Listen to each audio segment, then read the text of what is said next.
This is the Rastafari International Ambassador, and I'm here with my good hygiene fellow vanguard, King Pharaoh.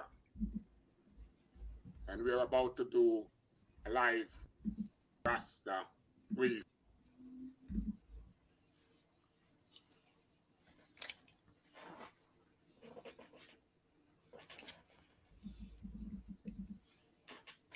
So where we at, Pharaoh? Everything's good, brethren. It's always a pleasure. Salute to you. I couldn't wait to get you over here. And whatever you want to talk about, let's make it happen. Well, listen, you, Pharaoh, you know how I roll. Because this is not really, I don't do interviews, so it's just one Rasta man, a reason with a hygiene, Right, like we in the prison yard. right. Uh, for me, the whole thing is a big prison, whether I'm in America or I'm in a UK or in Jamaica. The whole world is one big prison today, so this is how I treat it.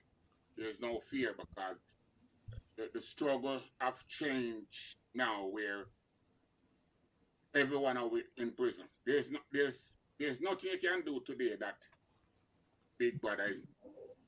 That's right. That fear, that big brother fear is what have we now grumbling and trying to go under some rock for hide and the rock a move from with. So there's nothing to fear right now in what's going on right now than just be yourself. Well, the thing is, for me, I come up under a strict rules of command and rank and file, and people always see me over here, and I'm always the big shot. So I really want the people to see what life was like growing up under the elders, listening to the elders, and I feel like you're the best representative for you to show them the dynamic of how it was coming up as a roster and how I'm not emotional and there's rank and file. So I've been wanting to get you over here so they can see that rank and file and see how I deal with the situation when I'm talking to a commanding officer. So I don't want you to hold back. Now, don't hold back. But Pharaoh, you don't know, Jabi now go hold back. If you ask the right question, that's how you will get it. Right. Listen, though, you see the last time I reason, yeah? Right. And I know you follow I, so you have to know what the thing is now. I, with what you say just now, I grew up under that too. So there's a thing with elder where you have to have that respect. It gone now. It's not there. So this is find the big change in Jamaica because my generation, which is first generation Rasta, when the music move, did have to move with the music in order to hold it down anywhere we go. So you see Jamaica, talk some things and people wonder how would you be. Jamaica was nothing for we to take. Jamaica our own. We own that. My generation own Jamaica. Now you second generation, right? Not first generation. Well, you see, we don't consider first generation Rasta to be planner, right? All them elders, because the generation before that, them never really, them get beaten and them get fuck around. Planner never get right. Planner who set it. Right. In 58, me born 1954. 1958, the rent man come in a trench town. The same place where you see them a beat drum with the prince. The rent man come in there to collect rent. And a one back and box. My old man get the rent man. From 58 till now, no rent, no pay in the yard there. Right. Now I would be what, third generation? Yes. Okay. No. You would be second generation. With you? No, I'm after you. I'm, none of them is first generation. I'm second, you're third. Right. Right. So you have, you see that little boy that write the book? He's around sixth generation. Right. So that's how it come down to. That's, you see, if you notice how I deal with him, because I did a talk with him recently. How I deal with him, right? And such man, I have problem with, if he's sixth generation, I have problem with the fourth and fifth generation. Because Sizzler them and Tony B. Capleton and that generation, them no face no tribulation. Them no go through nothing. Those, that generation, they're not even Rasta baby. None of them artists where I say them are priest and prophet. They're not Rasta babies. They're, Mm. they come from Christian background, and they come from Christian background, and they get good schooling. Mm. They are coming to Rasta from like, we can do it better because we're brighter. Mm. No knowledge, no teaching. So what they did is go around the elder them, and first of all, there's no humbleness in them. They got money and they go around the elder, and they will see and hear certain struggle, and then think right away with their money they can fix the struggle. Okay. So that's what they bring to the table, right? And by bringing that to the table, what they do is like try to make that be the ultimate, and then turn around and tell that and forcefully start by taking over. So them now listen to no instruction and declare themselves as priest, prophet, but all them do is entertaining. Right. So and the entertainment part of it is what bringing the money. Right. But they're not doing anything. So for example, when they travel out of Jamaica, they're not even moving people. You have to understand the original foundation. When you see Touch come America, it move a team. Dennis Brown, Gregory, they move a team, because if you notice, back in the days when entertainer come and tour, them come with them band, them cook, them everything, because this is how the Vanguard move. Right. And then we leave Vanguard in every city we go, we leave soldiers there to set up weed house, not crack up. Right. Weed house. So that's how we find that at one stage, Rasta run the weed business. Right. If I come to America right now, Phil, I have no weed problem. I just set up my weed house, and Babylon knows say Rasta that. Right. Just that. I mean, I forgot fight for no license and no. Because weed was always a thing where, I already tell you about it, it was always regulated. Throughout my whole time in America, my weed house never get lick off. Right. Because there was always a legal amount of ganja that Rasta can have in them position.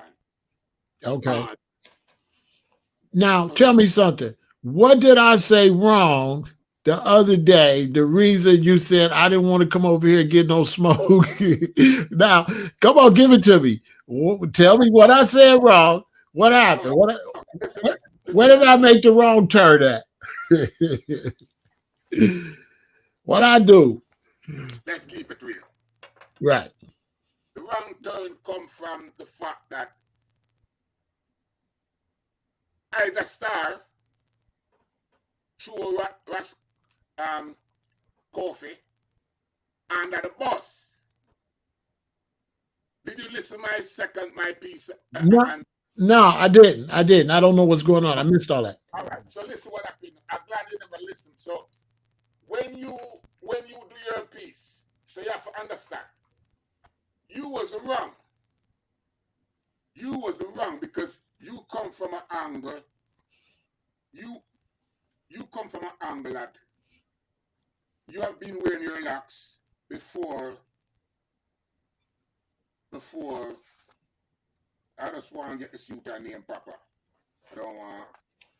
Okay.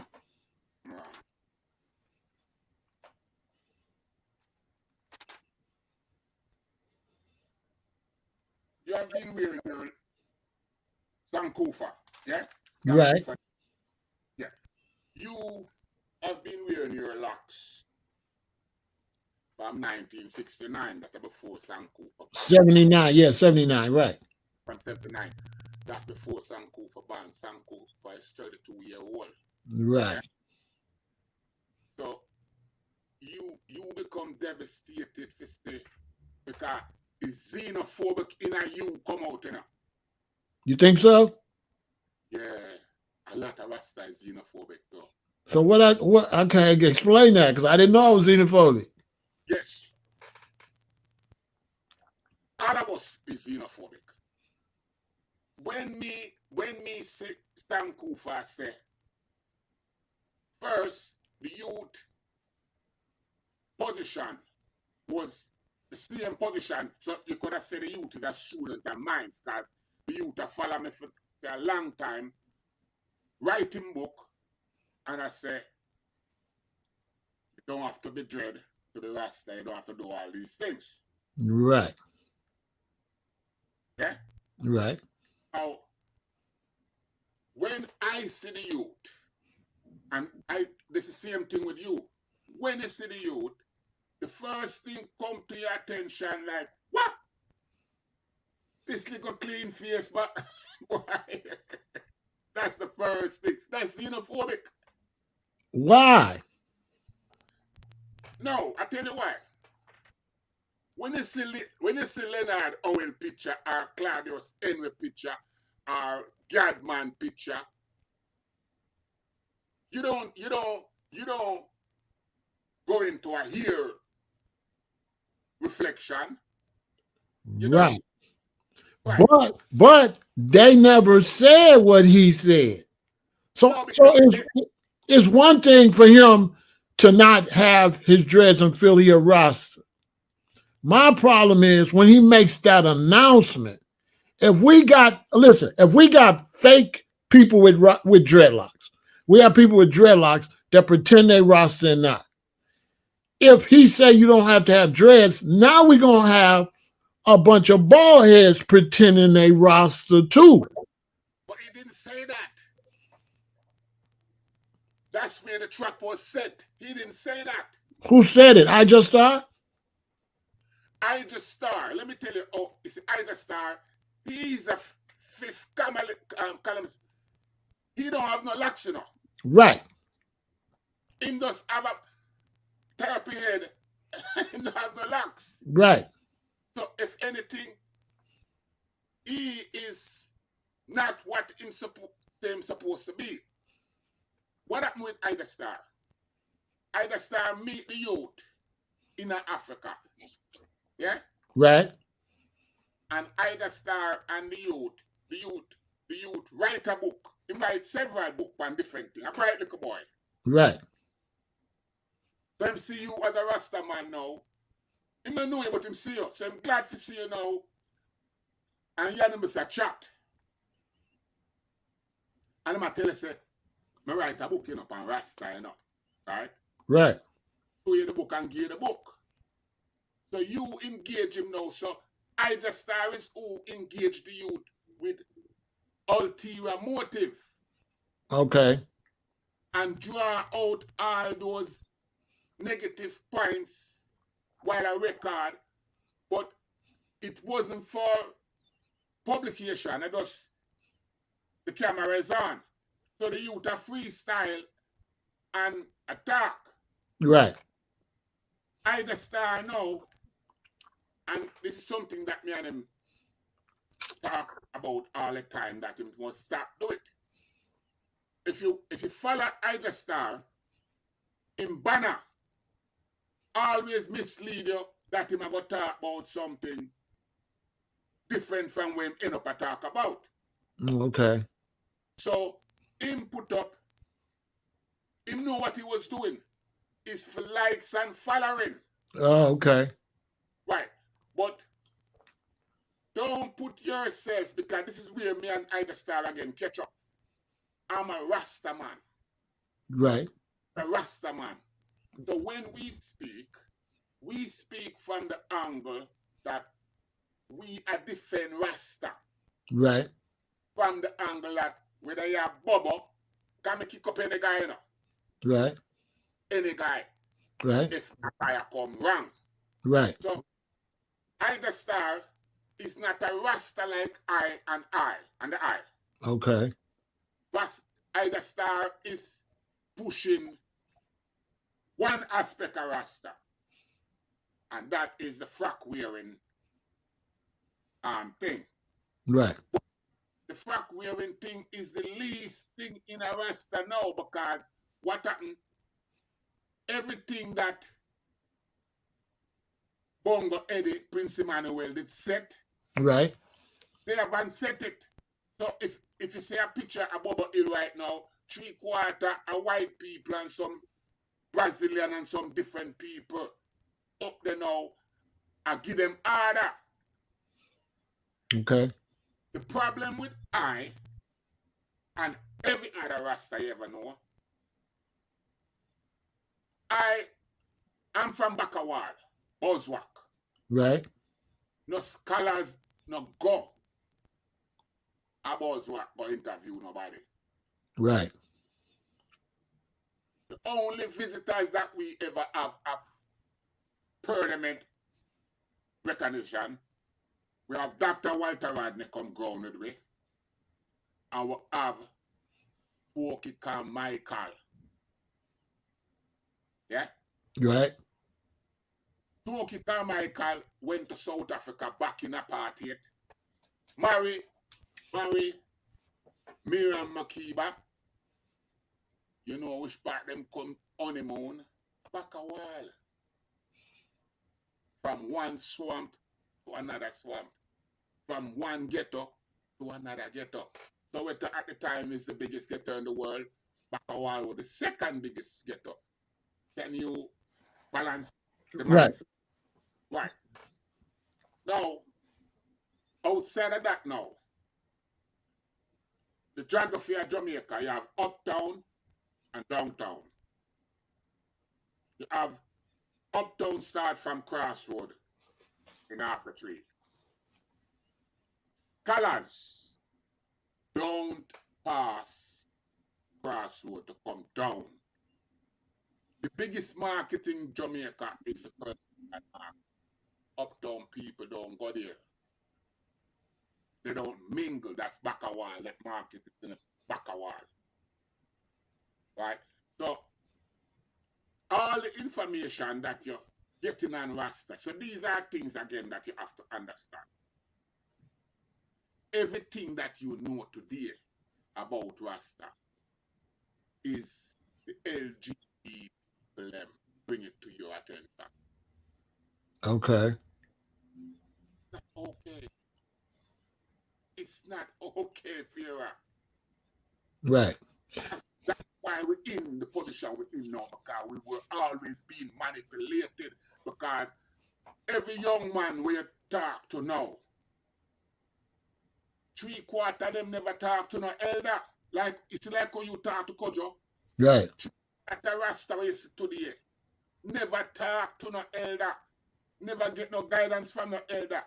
Them get guidance from the LGBT alphabet people them. Now, here's where my confusion come in at. As a young Rasta, 79, 80, when I'm meeting Rasta coming from Jamaica, they are trying to teach me that I must look at myself as an Ethiopian. At that time, they didn't spell it with an E. They used to say Ethiopian, I, Ethiopian. So the concept was to tell me as a black man born in America that I'm not an American, I'm an African. Yep. So all the Rastas used to deny the Virgin Islands, used to deny Jamaica. They, when I was coming up, you couldn't call Kojo no Jamaican because they had a saying that I ain't gonna trade no little island, no continent for no little island. So I came with the concept. I was talking about elder Rastas that Rasta man was looking towards Africa and that the Jamaican culture hated Rasta. And then only when reggae got big did the Jamaican people start to embrace Rasta, but Rasta never considered himself Jamaican because I'm grown up in the time where they saying no matter where you come from, as long as you're a black man, you are African.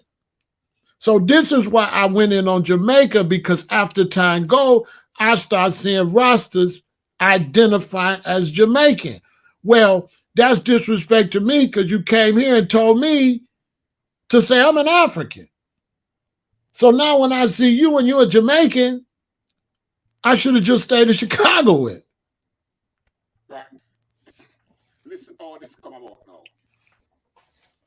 What if I was not Jamaican? Right. You was African. Right. For sure. Because For sure. I'm an African. Yeah. Right. I went to Africa. That's where the Jamaican passport. And Africa have to give me my passport. Right. That's serious. It was. That's why I hear me talk about brainwashing. Because I'm going to take this thing to heart. Right. So I want to be clear because I got a lot of people watching. Irie, that's not Jamaican, that's Rasta. Soon come, that's not Jamaican, that's Rasta. Move forward, I and I. All that was Rasta talk. Rasta didn't do tobacco, he did frontal. Because we're not go to the back. So now tell me if I'm lying. So now when reggae got popular, didn't Jamaican culture steal a lot of Rasta slang and make Rasta slang Jamaican slang? Now, the italic. There was a time when we used in the italic language. Right. The italic language, everything I. Right. Not no can. Everything I just. Right. I am fully versed in the italic language. Right. Analogy. But if I start to talk that, I will just wreck up everybody head. It's like I just talk now to. If I start to talk in the italic language, I'll be some like a very tight. Yeah, no one to know what you're saying. Exactly. Yeah. So that's would be codified. Even them informer can uncode me if we go down that road. Because this is how it is. Because I mean we had was communicating. So in the time that you are referring to, italic everything is Rasta run the thing because at the time everything up. That's when the revolution at its peak. Because you see you can't lick the music, you know. Right. You remember when Bado Exodus? Right. The movement of Ja people. Right. Right. The movement of Ja people, you know. It wasn't Rasta, you know. Ja people is also black people. Right. Right. So you see, because Ja people is black people. Right. Today, Rasta, the xenophobic monks, them. That's why you have this notion now, bald, dreadlocks. But in the time where you 69, no emphasis never placed on locks from Right. that locks. All you have to do is black and stay Black. black. I agree with that. Right. So when we come America or out of Jamaica, we anywhere, any place we settle, we merge with the people. So Right. if there is something black going on, you will see us there. And it wasn't nothing for us to interact. All of my widows, you know, you have to understand what kind of youth is. All of my widows back in them time there is run by American blacks. Right. But now here go the thing. Here go the thing. Because I'm gonna share why I burn out Jamaica. Because okay, if you have Rebel Salute, if you have a Sunsplash, whole lot, check it out, a whole lot of people come. Whole lot of brethren can they run. But now when the police cut off young Nzinga hair, Jamaica didn't stand up for the system. Jamaica not stand up for nothing for Rasta. So that's why I burn them out. That's why I said you was right, Pharaoh. Because listen what happened. Eh? Rasta today, 3/4 people that is into Rasta today is into it from a business point of view. What they can have it. Right. Them not put nothing in it. Right. So when Nzinga, the things where tell you, the things where police and Chinese and foreigners can do to Rasta today, them couldn't do it to Rasta 79. Exactly. 79. Police. You see, there was a time, you know, let me tell you, coming up for you to tell you. There was a time when action, reaction. Right. We have guns. So police cut off things in a year and a patrol down the street. We just take some pop shot at them. Right. Shoot them just in retaliation. Right. Time when we were like that, you know. There was a time when we were like that. Yes, I come up under right. Let me show you something.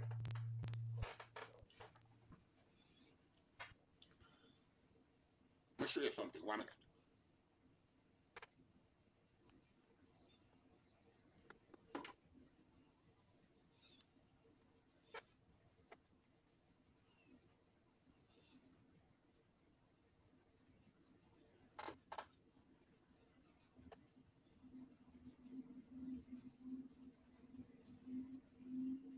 See this? Right. Name Death Row. Yeah? Right. Right. And this cover with history from, you must say with history. Right. Then about a different set of vanguards. Now, I'm not xenophobia against brothers without dreadlocks, but the thing is this. I want to make this clear. See, you born in this. You might not got no dreads now, but you born in it. Just any guy can't just come with no haircut and pretend they're you. They're not you. Listen, they're not you though. I want to be clear on that. So we can't have it where any guy pretend he you. You paid the dues to be Rasta. You just not no guy that just sit there and just say you know Rasta. You born in it. Now the guy that wrote the book, he not born in it. He not no Rasta. Thomas a Rasta. What dues he paid? Listen, this no fear. You Plano son. So you could go to the moon, you're gonna be Rasta. No, listen this now. You see, I am not in conflict with what you're saying. Yeah, but other people watching, so I want to get them clear. Yeah, but yeah, and I did make that known, and I make that known in my podcast. I'm what because listen what happened. right now in the world right now, the only person where I take a stand, if you never know that, you is the only man I take a stand right now for Rasta. Count me. You too, though. Yeah. You know, but it's rank and file. So you are the hunger man. A long time you kick up Jamaica, you know. And nobody won't open their mouth, because I tell you how them dismiss you, because them I say, tell you, this when you talk, them dismiss you and say, you're a Yankee boy, that man. Them not know nothing about Rasta. You're right. I tell you that how them dismiss you, because nothing virgin them dismiss you like that. Yeah. Right? But you have to know now, I one of my prisoner brethren named Feed a Lion. Yeah? Right. He's a vanguard, Feed a Right. Lion. Right. He introduced me to you. Right. I have a whole heap of other prison brethren where they check out Pharaoh. Right? So the respect where you get is from a different generation. Them young generation now. Listen. This is that generation. Now listen to you now. Right. Them now listen to you. Because they might hear you and I say, you're American. You don't know nothing about Rasta. Right. I tell them nothing. Now, when me first hear the eye, my ears jump when me hear say, Kojo. Right. And when you start speak about the time where you spend with Kojo, right,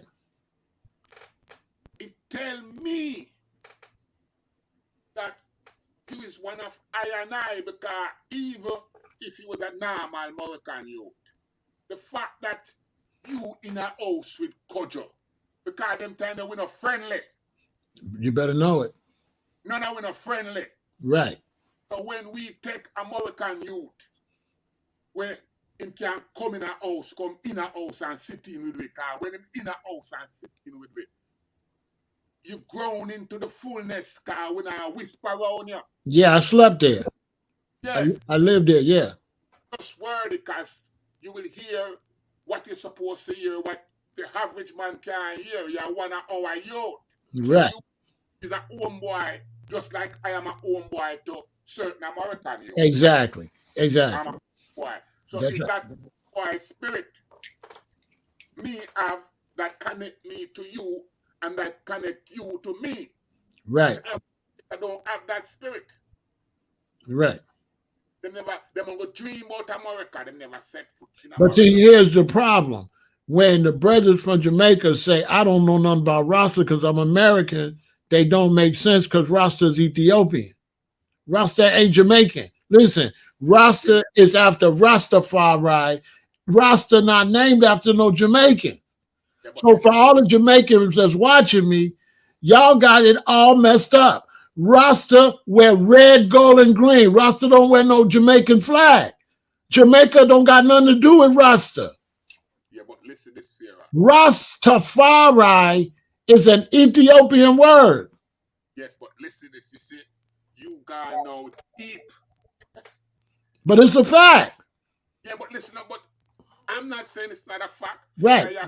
Balance out the thing. Right, but I know other people watching, so I want all the Jamaicans that sound know what I'm talking about. First off, I'm in Chicago. So I'm saying what I'm supposed to say in Chicago. I'm not a Jamaican Rasta. I'm a Chicago Rasta. Yeah, but see, okay, stand on that, fear. That's what you see. You're saying the same thing now.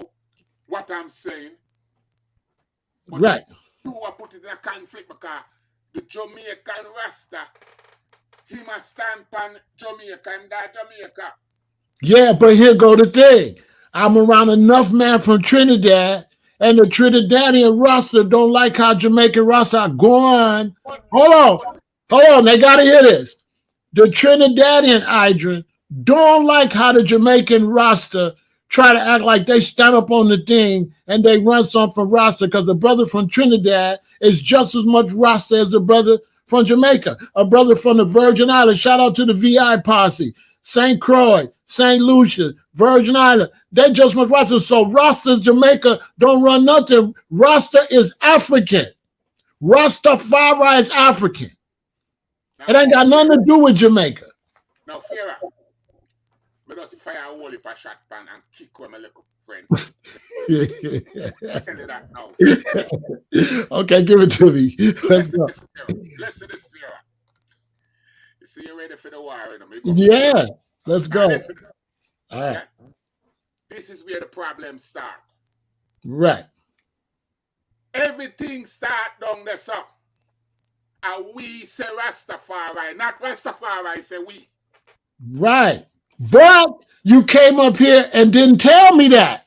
When they came up here, they didn't tell me to look to Jamaica. They told me to look to Africa. So now I was, see what I'm saying? Yeah, this is where you're getting it mixed up. Again. So this is the point where we're going to have to hammer out now. Okay. In the dark days, I not known nothing about Haile Selassie. Right. The dark days. Right. And all the founding father, them never start off with Haile Selassie. Right. They have to know how Rasta come about. Yeah, but here go the thing. Jamaica is a place where they used to beat Rasta. And Jamaica got to stand on that. Listen, I know they want to try to sell it like Jamaica's where Rasta started, but Jamaica is also where Rasta died, where Rasta was tied to the back of a car, pulled by his dreadlock, and beat and put in jail. So Jamaica hold that L. Jamaica got just as much a bad history when it comes to Rasta as a good history, because my brother Kojo did not have a good experience in Jamaica. He had a bad experience, couldn't visit his mother, couldn't do a thing. So for now, Rastas now to try to hold Jamaica like it's some type of Rasta heaven. No, Jamaica was a hellhole where Rasta was persecuted and killed. Listen, Jamaica is still a hellhole. See what I'm saying?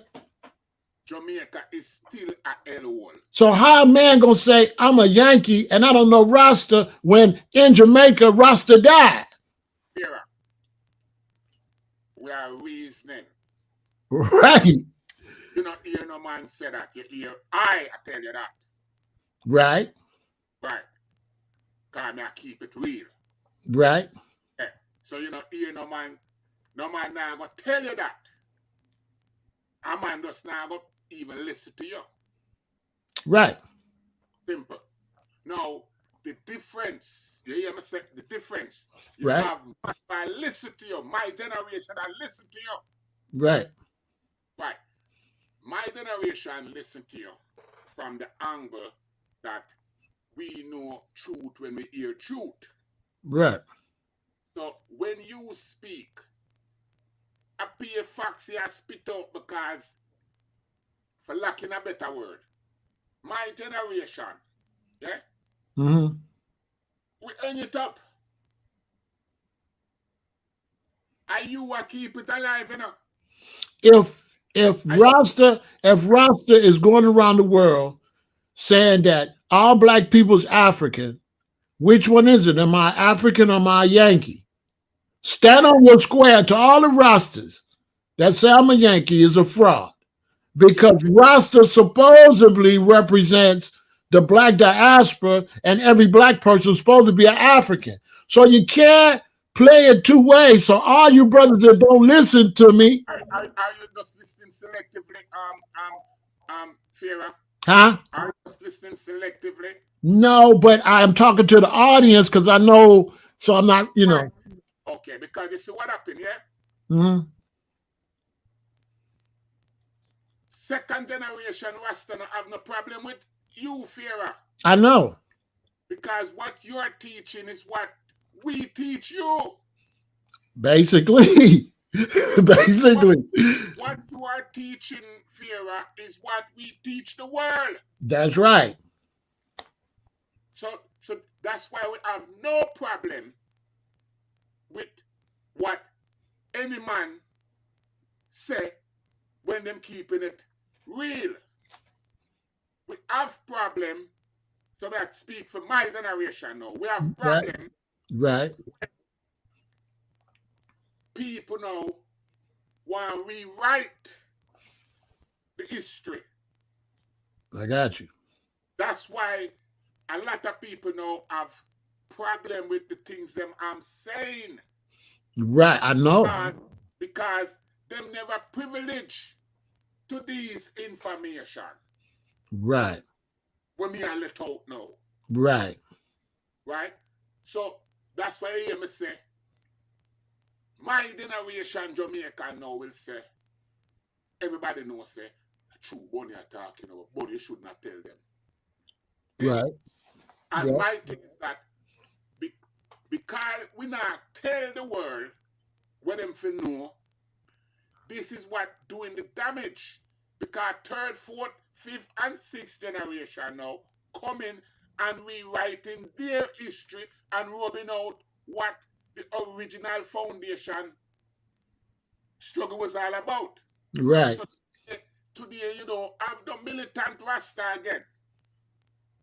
Everybody's Bible preacher and Bible prophet and all these things. Right. Right? So it becomes now, Rasta becomes a big church. It's a big church now. And everybody now is priest and prophet. Right. And everybody I get dream from His Majesty. And me never see His Majesty in my sleep yet. Right. Me neither. The whole vibration where we grew up is what can we do to move the cause? When I come to America, that's why Rastaman would have tried it for recruit you and others, because it's the black struggle that we are trying to unite back then to go forward. Today, Rasta only want to get your money. Okay, so this is something I want to say to the Jamaican Rasta, because I'm not just talking to you, we got people watching. There was certain brethren that would come and would see Rastas like myself and call me a Yankee. And now there's brothers all the way in Africa call you a slave. So you see what you reap, what you sow. So now, if Rasta and Jamaica don't watch it, South African Rasta gonna run things, and then they're gonna call Jamaican Rasta slaves. Now listen, me tell you something now, since you touch upon that. Let's go. Last night, yeah, I get a call last night from not a young soldier. I think this is a third generation Rasta, because he's six. The Rasta we called me last night was 63-year-old. My group, right? Right. So listen this now. Just listen careful. Normally I don't repeat certain things. This Rasta man called me from Tanzania. Yeah? And he had a Rasta man with him that was 74-year-old. The 74-year-old Rasta man went to Tanzania from 1986. Get that? President Nyerere give this Rasta man and a next Jamaican man 1,000 acre of land for repatriation from 1986. You're right. It boiled down to one of the man them dead, and this 74-year-old man still alive, but old and feeble now. The other partner that get the land, them don't get the land for themselves, you know. Them get the land for repatriation purpose. Right. like a program. Both of them wife is in conflict now. Mm. But then his wife come back from England trying to sort out the land. The Kenyan and people them beat her Mm. and run her back to England. Mm. So here in England, I fight for the land from here in England. Mm. The 74-year-old man, the Tanzanian people them move on upon the land and I fight him now for the land. Mm. Now, the 63-year-old Vanguard is there with him by himself. Mm. On the land is a Rasta community. The community make up of over 30 Rasta. But out of the 30 Rasta family is only 4 Jamaican family. Mm. So 26 other family is Tanzanian family. Mm. The Tanzanian family want the Jamaican off the land. So now, that is one part of a struggle. We know that Sasha Marley, them want Rasta for the land too. Mm-hmm. And there is other, everywhere in South Africa, the baby in a Rasta, they have 4 million Rasta. And they came into, it's like how you come into Rasta through Kojo, Mm-hmm. come into Rasta through Bongo Watto, Mm-hmm. who is supposed to be the ice priest in a Rasta. Now, Bongo Watto is who burn out reggae music. Mm. Bongo Timeson, who is Rastafari, he came in one of my platforms, one of my broadcasts the other day, and he make a statement that, okay, you all is following Bongo Watto. But Bongo Watto, tell him whole family, him wife and him children, to cut them locks, because the only Rasta supposed to be in the family is him. Mm. See that? Wow. So Rasta is a very complex movement, and today the South African Rasta, because they are 4 million strong, they are bigger than the population of Jamaica. Mm-hmm. You don't want to go to South Africa now, go live amongst Rasta. Mm. I speak it over and over and over that South Africa is the best place I ever live in terms of luxurious life. Mm-hmm. Yeah. But I never live amongst Rasta. Right. People have it off, Rasta people have it off, say, boy, I use that one of us because you never come live amongst us. I, again, try to explain, I listen what you say, that if and when the time come and we're going forward to Africa, we have to go with the army. Right. Because now, a lot of things that we are taking for granted here in the West. What you said just now, you stand by a square, either Chicago Heights. Right. You think that is a normal or a light statement? No. Or is how Chicago do it? What you gonna do when you go into Africa? Erase your mind, erase everything you know. No, No, I'm gonna take Chicago with me. no, no. If you're gonna go with you. I'm gonna take Jamaica with me. Hey, but one thing they don't know, I'm a Jamaican too. So boy, them better not. That don't know, no, cause when me go show you fear, you a take Chicago with you, me I take Jamaica with me. But I did already live with you in the US. Hey, one thing they don't know, I'm an unofficial Jamaican. Boy, so Yeah, them better hold them corner for them pick up two con, you know. Them pick up two con, you know. Fear. It's not you alone. Yeah, listen this now, fear.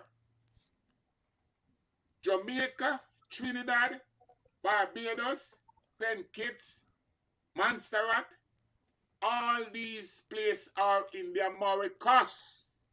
Right? So we are one people here in the West. Duh. We are one people here in the West. We want people. Right.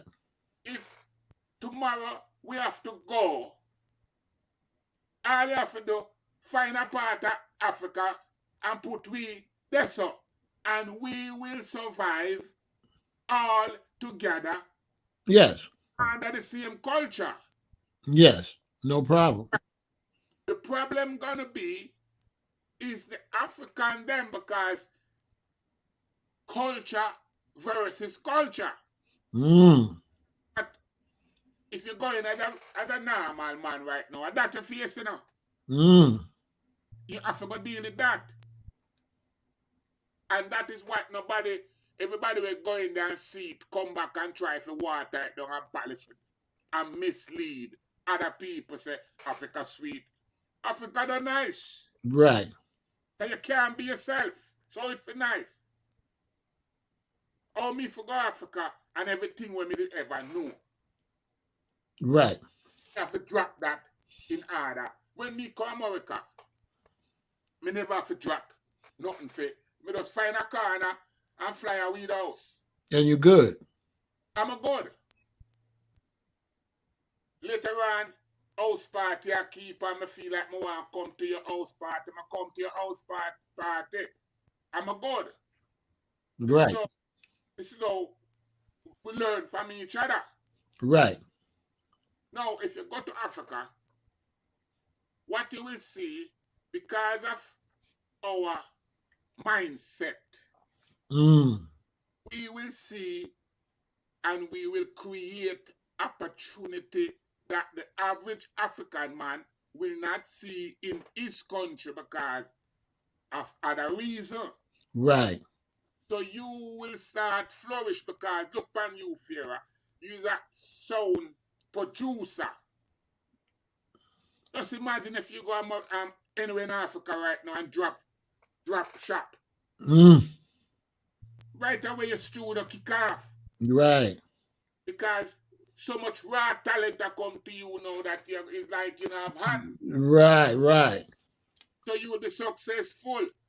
But while you become successful, you have some other people you know, and I say, yo, the Rasta, him too successful. Right.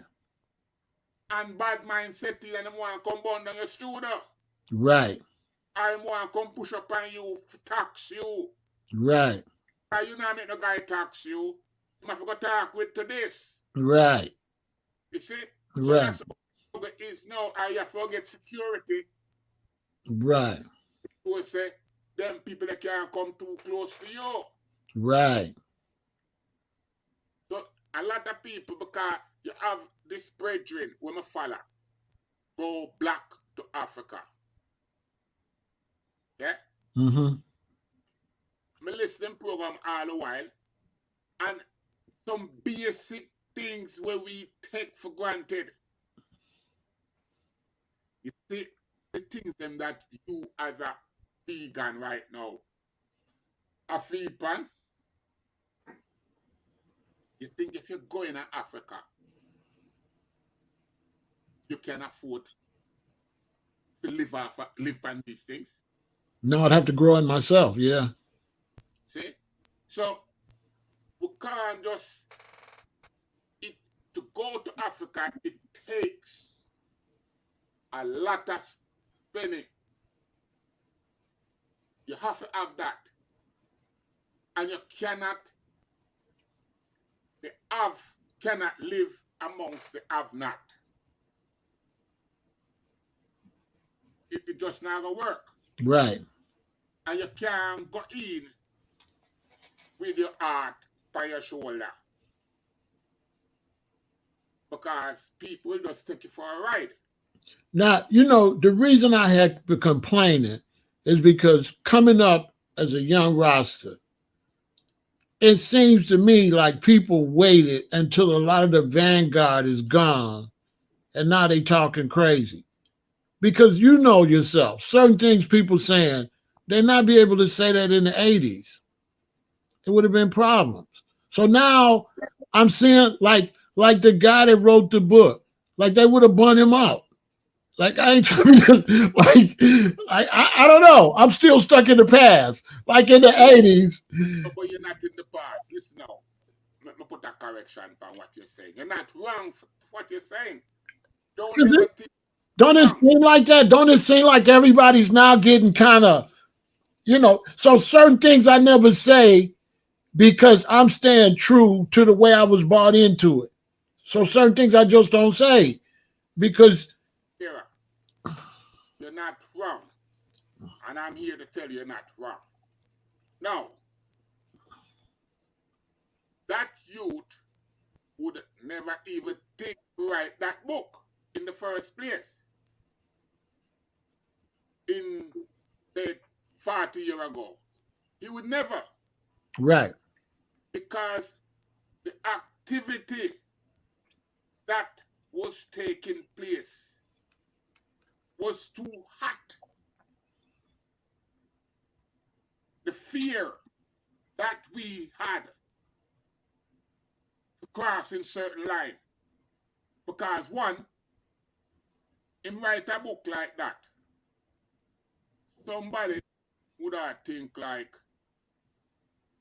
how I'm write a book there. Right. When Right. and I see? So him come out time yard and somebody just bag him. Right. Now, what a lot of people don't know is that one reason I was so high strung is because they started to fight against us in the late 80s. When I came back from Hawaii and I come to LA, they began to fight against I and I.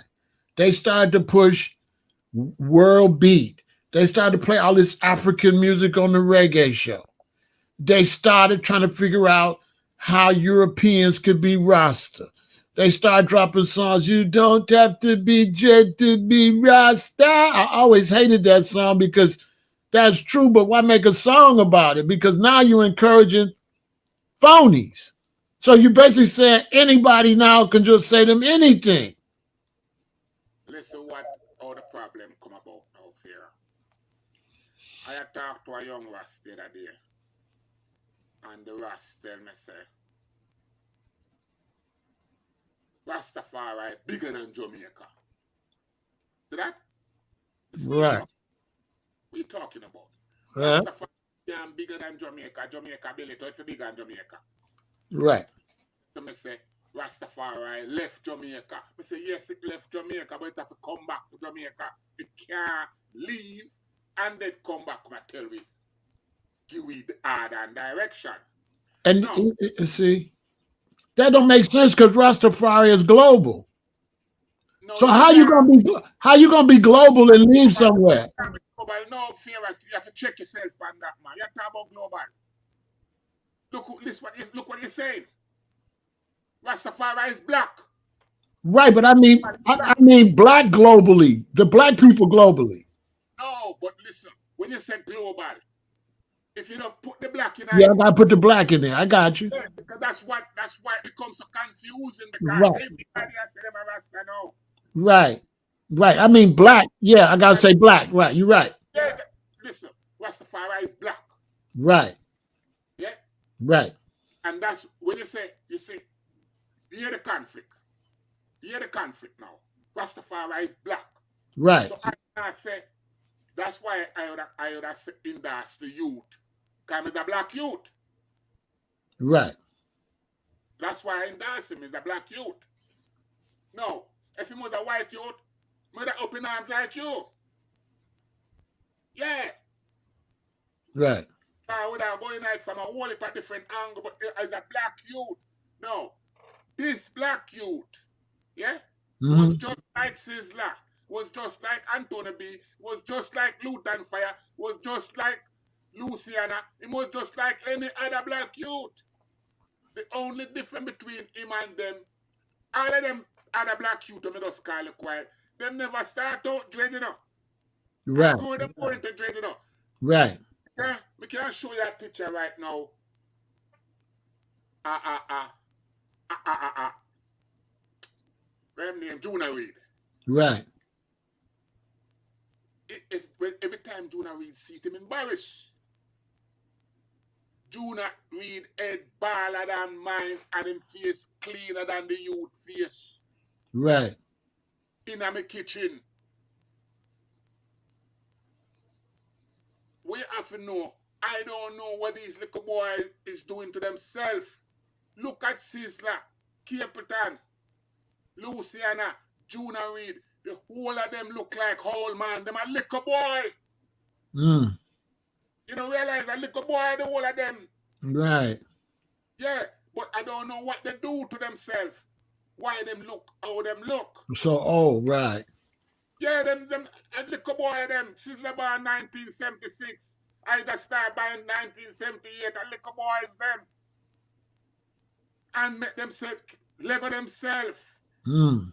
Themselves look so rough. In order, fit. I present now, when I present, them is little boy, them don't know nothing. Mm. Now, when you say Rasta global, we have to put clarity upon that. Right. Rastafari global because it's a Black. Right. thing. If you say, when a youth I say global now, and if I held that tell you say Rastafari global, it might mislead you. Yeah. The point I was making though is how could you say Rastafari love Jamaica when Rastafari's in Jamaica? That's the point I was trying to make it. Like how it left. Like But that's the youth that the enemy said. how it left. I have to run him with that because it can't left Jamaica. How it left. No, it can't left Jamaica. That don't make sense. Yeah. Left, right? Is the world take on to Rasta now? The world take on to Rasta. Right. And now the world, because the world see Rasta becomes like dormant. Right. Yeah, Rasta becomes dormant. Right. No the more. Rasta, the only Rasta where I hear from right now is King Pharaoh and the badass. Right.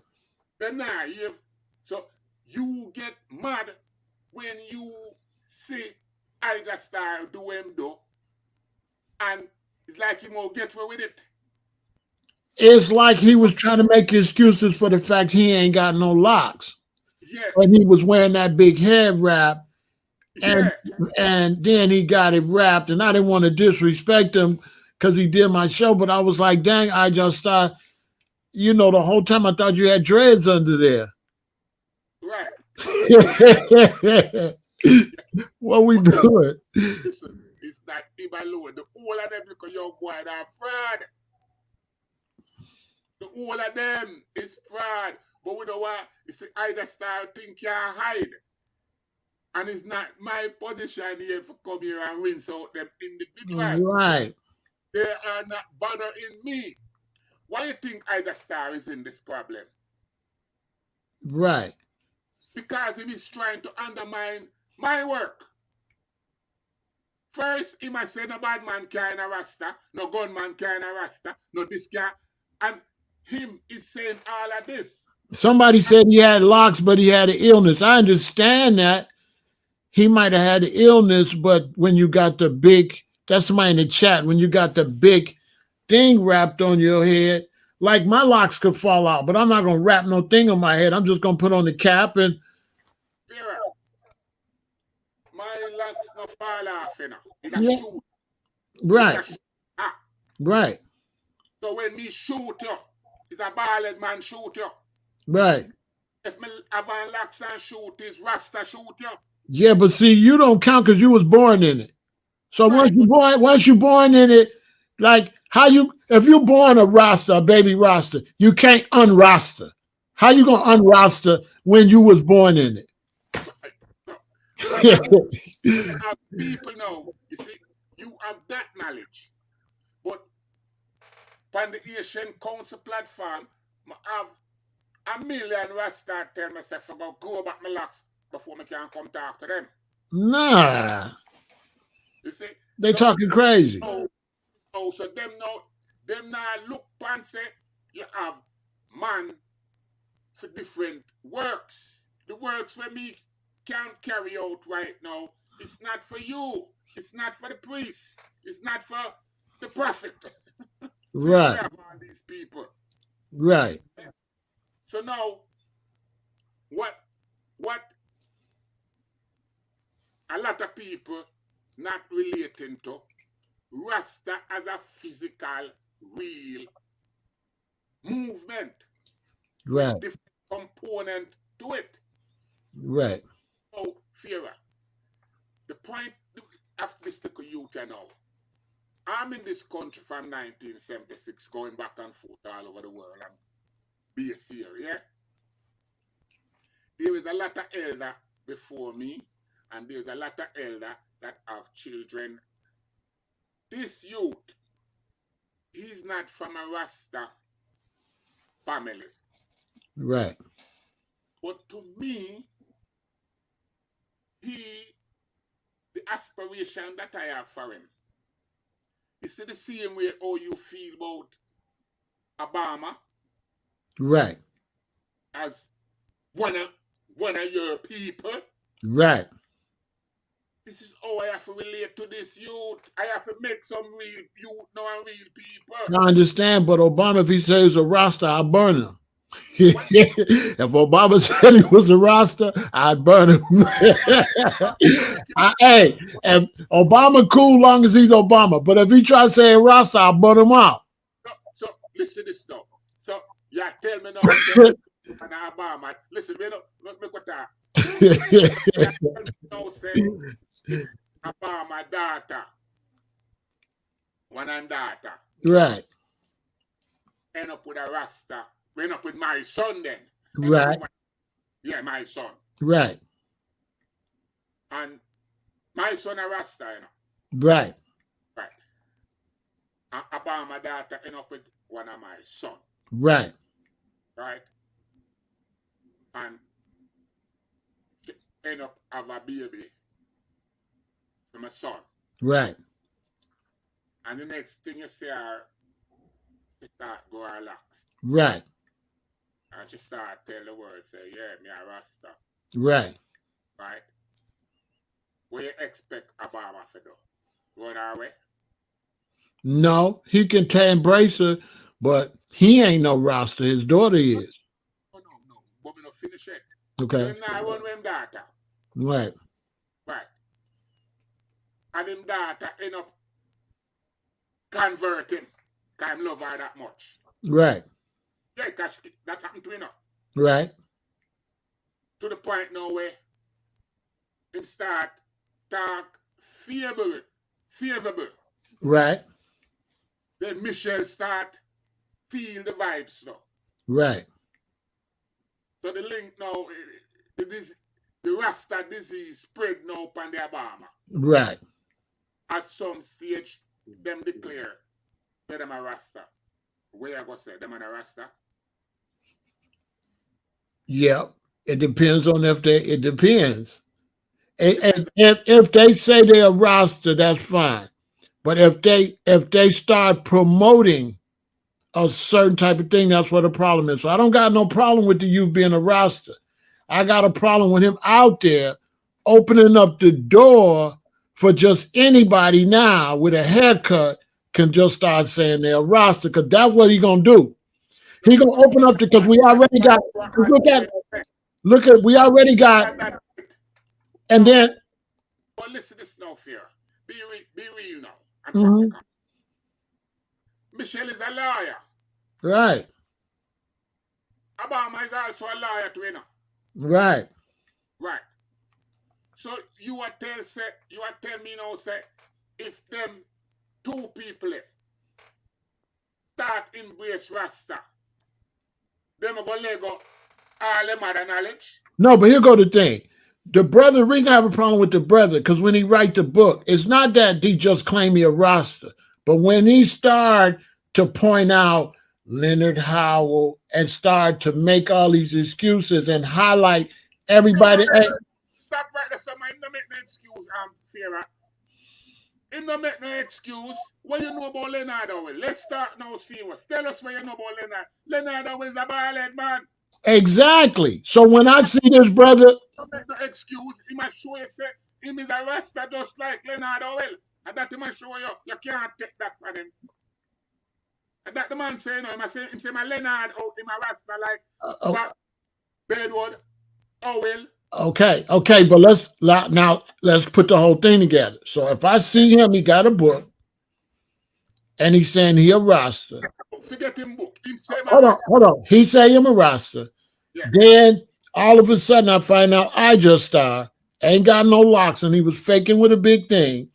And then and then and then they together, it's gonna make me think it's some kind of conspiracy. What am I? Yes. That's no. Me already see him never know say either star don't have no locks. Him just say either star beard. Right. So and him never go into either star. Him go to either star as a beard man wrap up. Him check say the Rasta man. So him just did want give either star the book. But either star engage him. And that's why. Engage him. And I burnt both of them. Cause But listen, I already established that I know where you come from and the fire where you throw was right because nobody listen, I know him alone enough. You know, realize say a one man of Jamaica right now. Stand up right now. One man me here a stand up. And a foot of hype and him not have no locks. here goes the problem. It's not just about locks or not.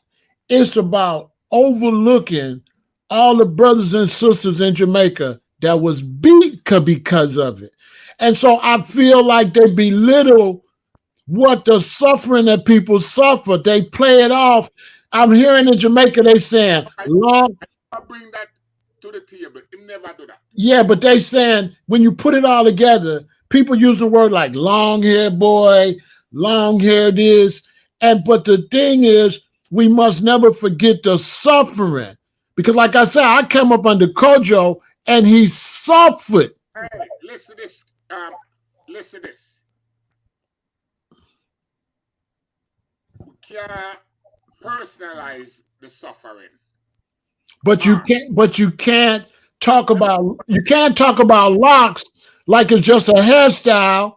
You can't talk about locks like it's a hairstyle and leave out the death, the murder, the history of the brutality. Vera, let me tell you something about suffering now, yeah? We not talk about no propaganda suffering, you know. And only part of suffering when you hear Rasta talk about the propaganda. Yeah, but the guy that wrote a book, he can get a job before me. Yeah, but that's not what we're going to focus on. We're talking about Rasta and suffering. Let me show you something. Mm-hmm. The My Generation Rasta Vanguard. Right. You see what capture all, you know, much prison canteen, riot on in a riot through we. You know why? Why? Black American, nobody in the prison canteen when we go in the mess hall. You know, in the yard. Right. When you sell fly and it's clap up time, you're going for your breakfast. Yeah? When you reach the mess hall door, you find the line and go backward. I saw the line and go backward. And the police, them wonder, Move up. Nobody now sit down side of the Rasta. Okay, right, right. But see, Nobody. here go the thing. Your generation had death before dishonor. This I just wanted to make sure that I put the history out there when I was talking. Your generation was death before dishonor, but that was based off of dreadlocks because they was beating y'all elders, and that was only because of their hair. We never get beat because of Haile Selassie. We never got beat because of Africa. We never got beat because I believe in Africa. We got beat because of the hair. Yes. But the whole thing, my generation, much police lose them life for that. That's what I'm saying.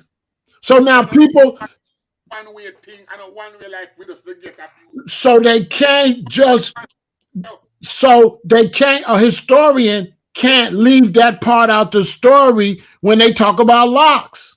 yeah, but listen this fear. And that's what I feel like dude is doing. I feel like he left the separation out. This fear. I'm going to tell you something now. Look how long you want me for this. Right. Right. You know how long that you that try to link me? You know how long? Long time. Right. But I'm not a friend like that. Because I'm still guarded as to the things them that I will say. Right. Not because you see me talk. I'm still guarded because there's still things that can't just come say publicly.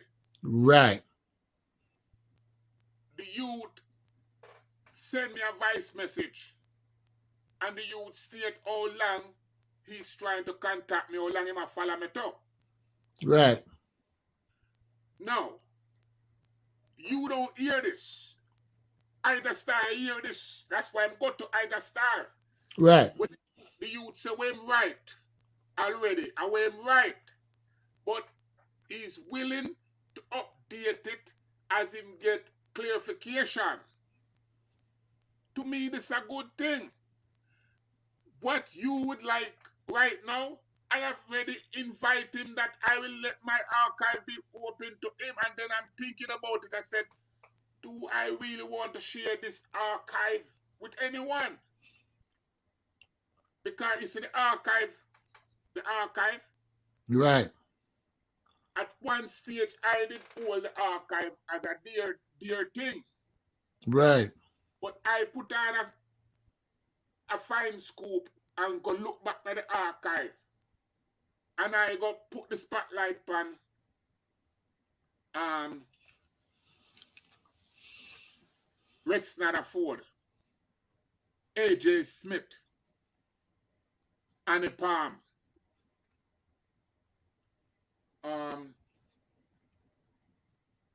this guy that do philosophy and opinion that edited Right. it, Right. and all these people that do reports by Rasta. When you look at it, they're all some funny people. No Rasta, no write, no book, no. Right. You can't come from one hand. The Rasta them will write book. No Rasta no write no book. And one Rasta will write a book.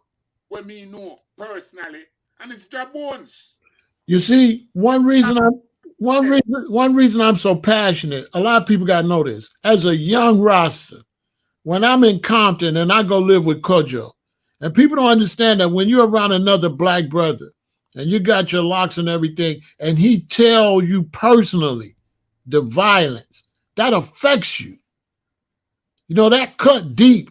Because I'm walking around America, I don't have to go through that. So with Kojo telling me personally of the violence, how they was beating them, that affects you.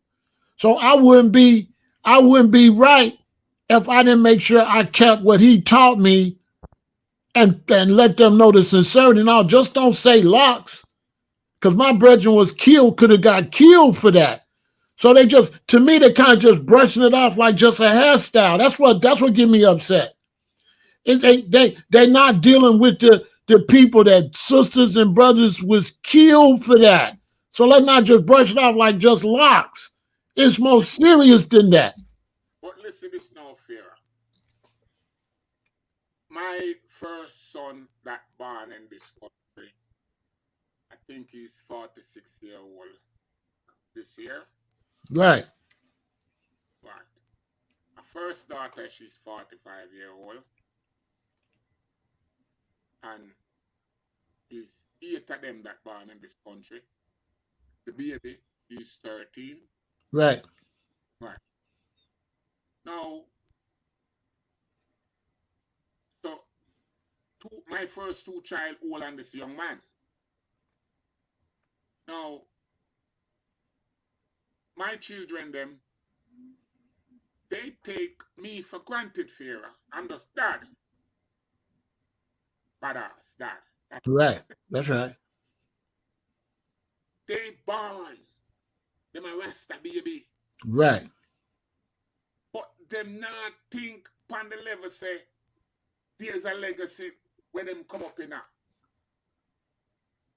right, Right. So for me, this young man is very brave. And it's for me, to actually pull him in like how Kojo did pull you in. Well, here go the thing. That's why people need to watch this, because when I talk to you and he say good, then he good. Yeah. In the story. See, they don't know rank, they don't know rank and file. Whatever my idea is, once I talk to a superior general and you say good, case closed. Am I right, Ross? Yes, because see, what I'm now, Case closed. I have a duty now. Remember, the greatest thing that I hear this youth say, that's when my ears jump.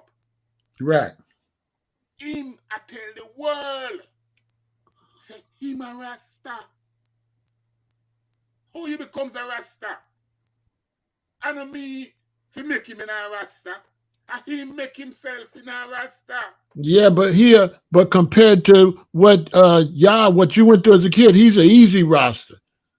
No, but you see, me now look on it from that. Yeah, but how can I not? I'm old and my elders got beat. But So I'm older yeah, than he's you, a Pharaoh. I'm older than you, Pharaoh. That me say, I look on it. Remember what I said? When I was a youth, I grew up. you went through it. Not only went through it, I hear the elder them talk. Right? Mm-hmm. And if me say something, the elder would I say, make we hear what Bonnie have to say. See? Right. So, them give me a hearing. Right. When me say what me have to say, it might be one of the dumbest thing. Right. But they let you say it. Right. But they make me say it. And then the next elder will say, then Bonnie, if you feel you can't do that, man, go do that for you and I. You see? So them give me the okay. Right. Enough okay me get enough. Right. All me is my mind work a certain way. So me we hear you talk and my mind just tell me, say, that's the problem. So why stop if I'm going to do it? Right. You see that? So right away, you're going to know, say, yeah, man, ready to go do it there. For example, time is a problem. Time is a problem. Right. And when I can't fix time problem for you, man. See that? Right. Nobody now ask me, oh, you know.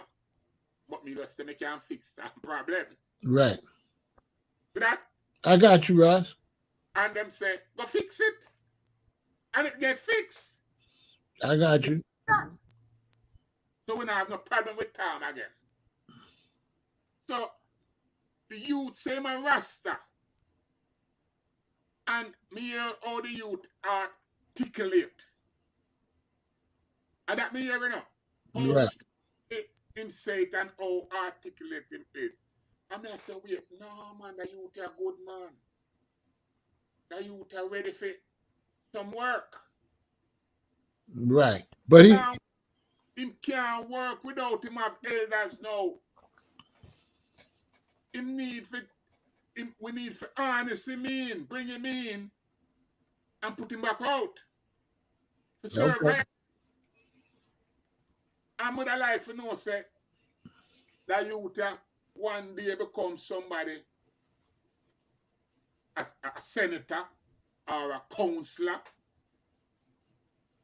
and in with the in crowd, but him can't say, just like how you can't say, my elder was Kodja Brown, him can't say, Badass was my elder. Right. Badass teach me the roots and the culture from Bakawal days where black people go through. Him no know nothing about Bakawal. Right. Him need to be schooled. I understand that. Him is a Rasta right now out of music and out of some misinformation that in the cipher when we about him never get a button stick lick yet. Him not forget a button stick lick. You know what? This makes me think about Kojo, and he would agree with you because coming up as a Rasta in Chicago, when I would smoke chalice with the Rasta, everybody was Rasta. But when I lived with Kojo, he was smoking chalice with the regular people in Compton. And I had never seen that before. His neighbors and all of that. So I know if Kojo would not like me probably going at the youth. But still, people are saying stuff in 2023 that they would not be allowed to say in 1983. And that's correct. Yeah. That's correct. But do you realize that Kojo was a real military man? So see, I got somebody in my chat right now saying you don't have to be dread to be Rasta. Leave them alone, man. Look, he said this is not a dreadlock thing. But Leave him alone. But here go the thing. The person in the chat ain't gonna suffer. He a easy Rasta. And I'm gonna stand on that. Listen, the person in the chat's an easy Rasta. He didn't get beat like Kojo. He didn't get beat like the brother. So he a soft Rasta. He taking the easy Rasta. That's an easy Rasta. Because now you can walk down the street and you ain't Rasta. And you can get on here and say you Rasta, and then you can walk the street and not be Rasta. But those of us with locks, we can't turn it on and turn it off and turn it on and turn it off. We Rasta 24/7, 365. So I can't, this man, he can't pretend he me when he can walk down the street and still be a regular guy. He's saying he Rasta, but that's something he got to confess out his mouth. And that's why I got the problem with, because those of us with locks, our mouth, we ain't got to say nothing. Yeah. So now this guy, he not a Rasta when people see him. So if you stand this guy up here to say, you don't got to have locks, and you stand him outside, and you stand me outside, guess who's going to get discriminated against? The one without locks or me? Me. Fear. The situation is that Kojo take all the beating, so him can't come say what I say. I already take all the abuse. Kojo, Fear. I man get all Fear. Yeah. Right. And the police then put me flat, lie down on my belly. And a big fat policeman sit down in my spine. Yeah? And lift up my foot like, you know, all your shoe ass. Right. And a next policeman with a 10-pound sledgehammer. I lick me like this. Boom. Right. Boom. Boom. See that? And next time, there's so much thing that we go through. These things today, Rasta, our people in general, will not go through. Those were the dark days when police could have hold you and do things to you like that. So that's why you can't have a song now, you don't have to dread to be a Rasta because Rasta now get no beaten again. If Rasta is still get beaten, you wouldn't have so much dread. You don't realize?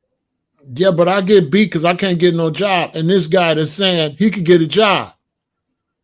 I can't get no job. So I'm still getting beat economically. Like this guy on here that's saying he a Rasta with no dreads, he can go and not be no Rasta.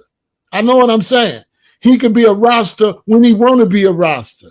And then when he go out in the world, he could be a regular guy. So I can't let him compare himself to me. He not me. I can't turn it on and turn it off. If I wear my coat over where you can't see my dreads, people treat me different. Like people treated you different as a young Rasta than they treat you today. That's a fact. Mira, I tell you something about I now, yeah? You don't see no dread for me right now. Right. Because you're blind. Because you had them. But what they a lot of people miss. Mira, listen again. Okay. Nah, see no dread for me right now. Yeah? Right. But anywhere me go, right now, people see the dread. But things was worse for you when you was younger with the dread than they is now. Change for me, Pharaoh. Nothing no change for I. It's not just the locks alone that make you be a Rasta. No, but I'm not saying that. I'm saying the locks bring sufferation. And that's why the young brother got to talk to me to write his book. We know you don't need dreadlocks to be a Rasta, but locks bring sufferation and separates you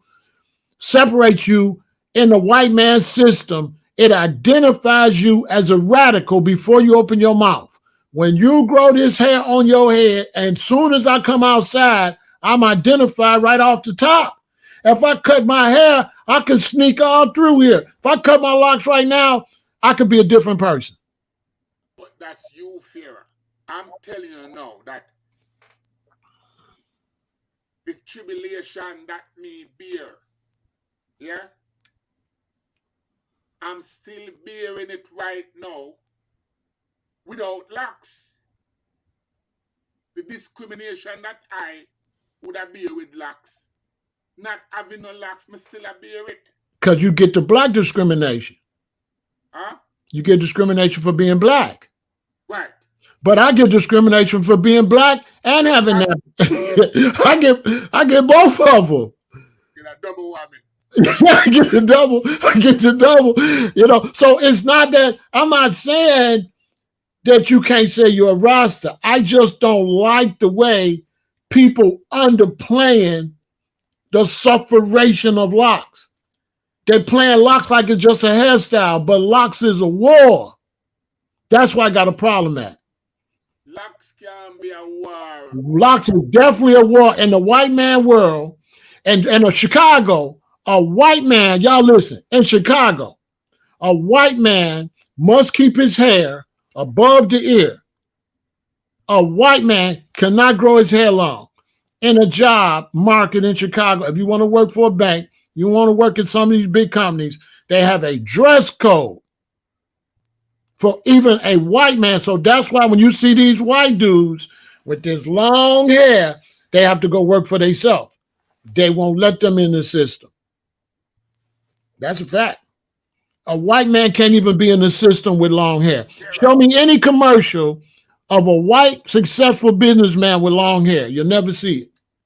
Vera, the reason comes down to is like I just ear and the locks we're talking about. And I mean, your position is clear, and I know that you get discrimination because of I hear you can't get a job, so you have to create your own job. So that is a point that is made. Now, that's all we're reason about. No, because if we got fake rosters with dreads, imagine how many fake people we gonna have without them. Hey, Joe Buddy, if we got a bunch of fraudulent Rastas with dreads, once we open up the door, Fear, we never open the door. The door already open. Batman have locks, Sodomite have locks, okay, have locks, that's fine. If you want to be, listen, if you want to be a baddie man with locks, fine. But you can't be no Rasta. without locks. No, you can't be no baddie man Rasta. But you can't tell a difference about the man with locks living from you. Okay, that's what I'm saying. That's what I'm saying. So now, if a bald head baddie man can be a Rasta, that's a double whammy too. Because now, hey, listen, this is just a joke. Hey, pretty soon, so now the baddie man, he ain't even going to grow locks. He can just. Batman Rasta being a grow locks. You understand what I'm saying? No, but no, I tell you, Sodomite and Batman, 3/4 of them have locks. How do you differentiate? Because I tell you this, if you're a baddie man with locks, you still ain't gonna get a certain job. That a straight man without locks could get hired before a gay black man with locks. That's a fact. I don't know that enough. I do. Here in America, there's a dress code. You have to shave. They run commercials. They run commercials all day. Electric shave, chic, the best the man can. In America, you're supposed to shave. You're supposed to go to the barbershop to be a good American. To be a good American, you must go to the barbershop. You must shave. They selling shaving cream and shaving products all the time. You must put on your shaving lotion to be the proper man in the Babylon system. You must cut your hair. That's a fact. In Jamaica, that's not the law. In Jamaica, the same way. That's why they cut the sister's hair out. No, man. They cut Zazinga's hair out. No, man. The police cut her hair off, and the police cut her hair off. Don't mix up the thing now, fear, man. You confuse people, man. You know what I'm saying, though. You know, listen. No, but fear. Let me make myself clear. I'm not saying you can't be a Rasta. That's not what I'm saying. I'm saying don't diminish the sufferation of the locks. In their Fear, you made a statement before that. And the statement was, in America, there is a code. Definitely. Right? Yes. Saying that in Jamaica, that's not the case. And then you go to Nangzima. So you go and left me. In Jamaica, you do got to cut your hair. No, man. You have minister where have locks, man. You have minister where have locks. You have police where have locks. Here we got certain people to get jobs and stuff like, but the basic European statute around the world is clean shaven and barbershops. A barbershop is one of the biggest businesses in America. Razors are being sold crazy. Combs, brushes, combs, scissors, and haircuts is a huge industry in America and around the world. And all of the most successful people got haircuts. Yeah, but what I'm saying, Fear, yeah? Right. What I'm saying is that in Jamaica, right, where Rasta originate. Right. Rasta man is in every part of society down there. Then you go to Nangzima, and Nangzima haircut was a malicious act. Right. That wasn't Jamaica act. That was a malicious act in a liquor station where some police take it upon themselves to do that. That's not the norm. It's not the norm. And you have to understand now Jamaica culture, because Jamaica is not the same like 40 years ago, 50 years ago. Yeah, but see, I'm coming up in 1970. Police now by America. I come up in 79, 80, where you see Rasta. What they want to do is now you got to announce you're a Rasta. So now if you can have a haircut and be a Rasta, you got to announce it. You got to tell me a Rasta. I come from the area where you see Rasta there. No announcement. But no, you can't see Rasta now. That's the difference. You can't see Rasta now, you know. Well, it used to be. Yeah, but you can't see Rasta now. When you see a man with locks today, He could be anything. yeah, when you see a woman today with locks, She could you be can't anything. see anything. So you have to announce now, say a Rasta today. You have to announce it. Right. So that's what the youth do. The youth announce them a Rasta. So what the difference? We can't have no locks. We Yeah. have right now with locks where if you say Rasta, I'm telling you, me and a Rasta.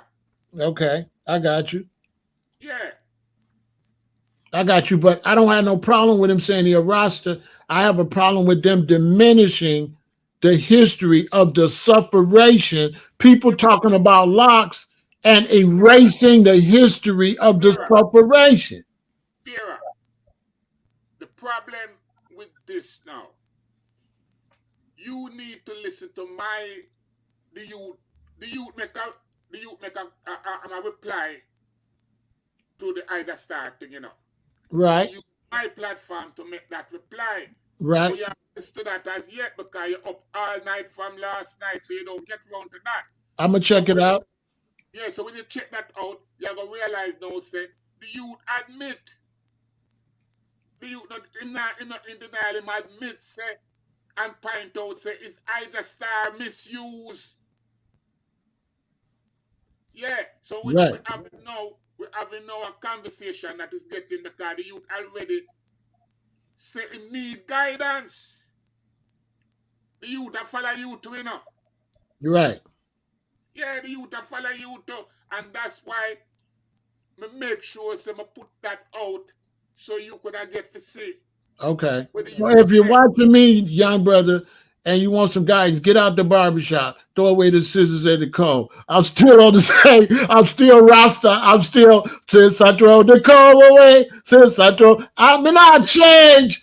Well, I'm not yeah. going, hey. But listen this though. You are advising, you're confusing now, cause me I embrace him how it is right now, cause And if me you I love him. embrace him, then it's good. Yeah, me I embrace him. Listen, you know how me is. Me I Right. gonna embrace him until him become disobedient, then me renounce him. Right. You're doing right. I mean, if you see something in him, it's Embrace, not for me. listen to this, Pharaoh. It's a big giant step that you take. Right. And yeah, so we have to embrace him so we can bring in other youth. I agree. But at the same time, too, somebody got to be the same way. And all I'm doing is just being the same Ramesses. Yes, and I know that was Yeah, I can't change. I can't change up. And that'll be phony. I gotta be the same way. I- yeah, but Pharaoh, I am embracing everything you are saying as my brother. The only the only difference that you're in Chicago, US, right, and I am here with the youth. This is the first youth me see. right. Here at the first youth me. I'm so happy to see a youth. I do not look down on brothers and sisters because they don't got dreadlocks. They still my brothers and my sisters. So he's still my brother. So I'm not gonna look down on him. But now when you say the word Rasta, special thing that. You know, special. Now the world might be accepting a new Rasta, All but right. me coming up under the Rastas I come under, me not accepting no new Vera, Rasta thing. Vera, Yeah. Bonnie Judah. Did you watch the interview with me and Bonnie Judah? No, I didn't get to catch it, Ross. I got to check it out. No. Bonnie Judah is one of my second to last daughter, you know. And we did that interview over nearly a year ago. Yeah? Right. Her interview with me, people was able to see Jaboni, a softer side of Jaboni. Right. Them was able to see the fatherly side of Jaboni. Right. Right. Now, if you catch Bonnie Judah, Bonnie Judah is just like any other young girl. Right. Right. Now, Bonnie Judah she want to become a rap artist. Right. You know who is fair inspiration? Who? Spice. Okay. Right. No, that is my daughter. How am I gonna deal with that? Hey, none of my children got dreads but my youngest daughter. Right. But none of them can't say they Rasta. They can't say them a Rasta. Nah, they gotta be Rasta. Huh? Right. Because they gotta be Rasta like they daddy Rasta. They can't be no new Rasta. Oh Daddy. Hey, listen, when I do the new Rasta, I still do the old Rasta. Hey,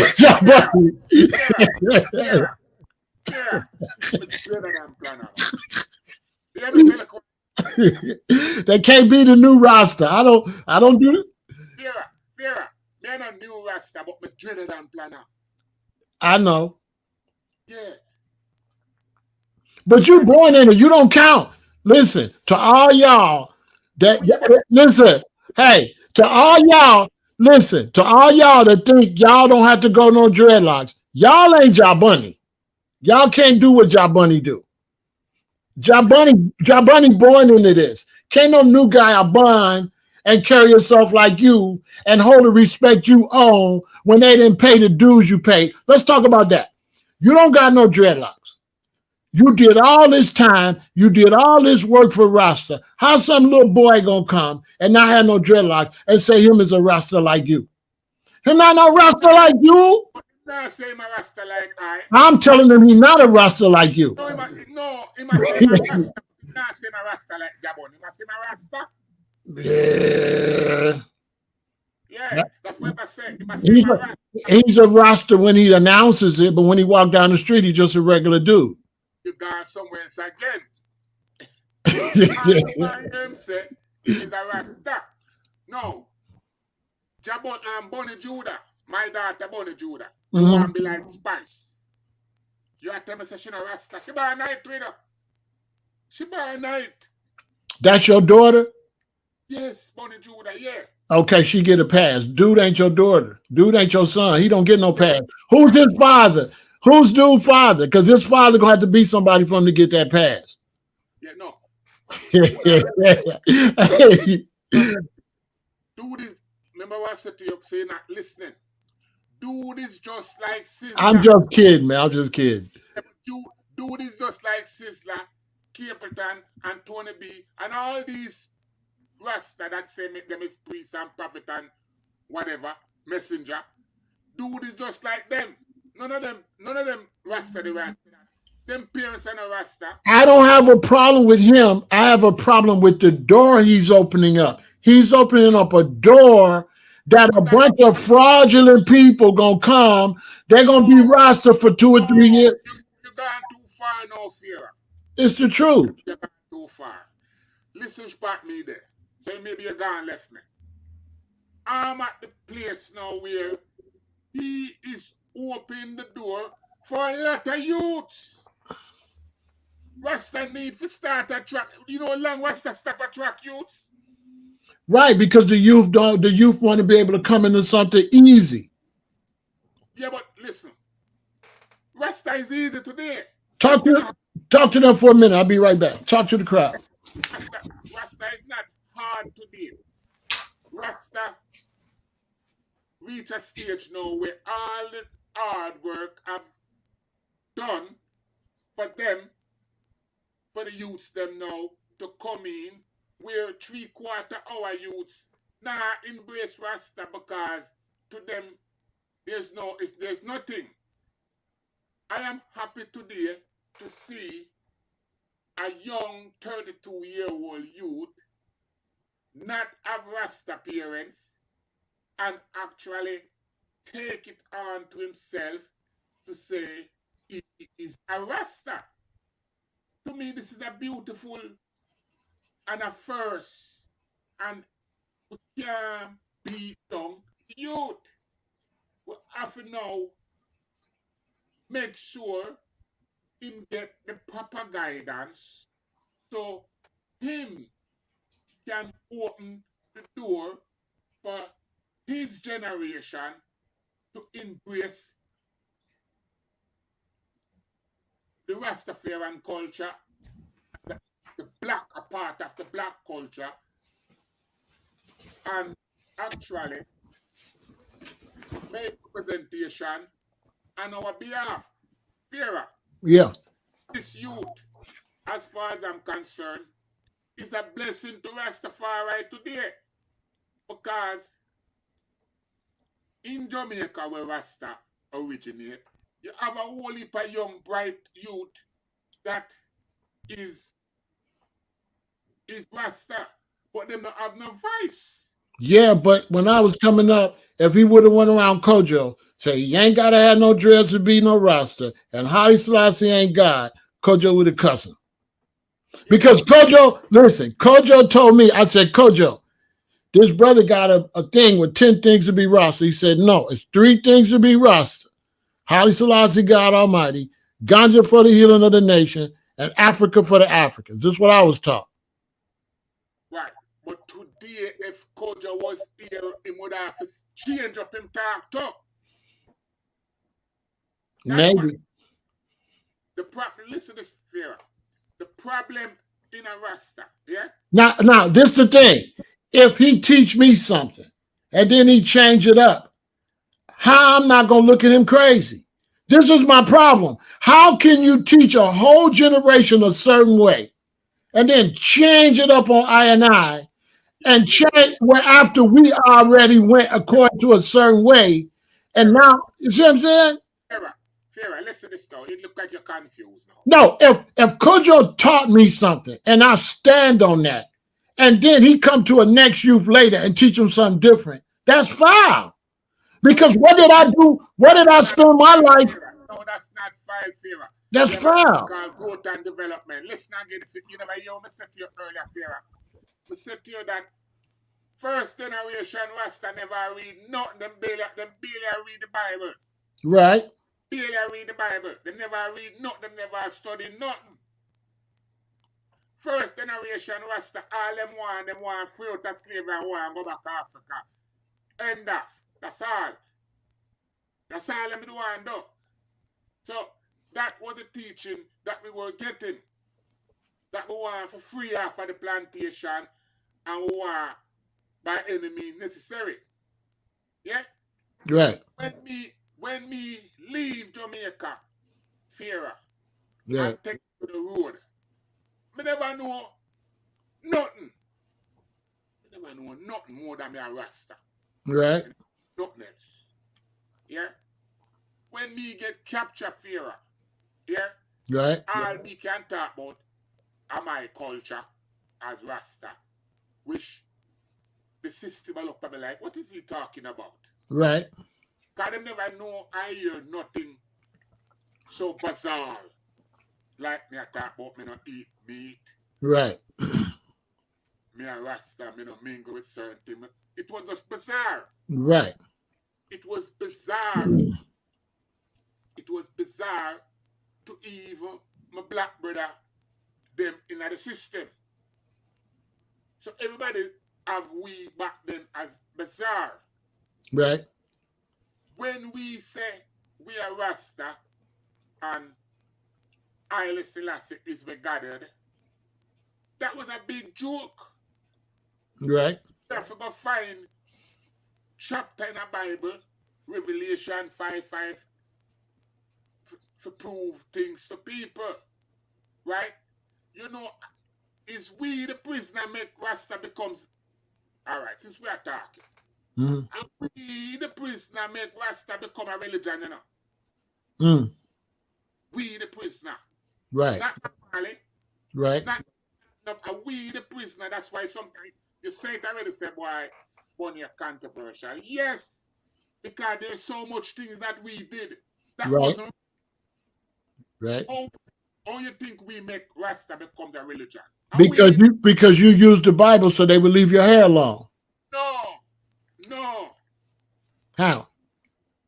In the Constitution of America, there is a part that But said America is the home of the free, the home of the brave, the land of the free and the home of the brave.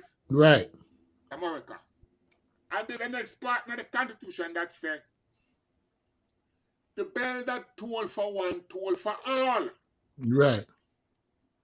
Under the 14th Amendment, which is the equal protection clause.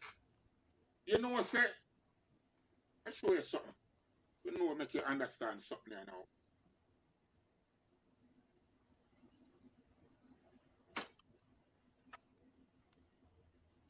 Show you how much we love America.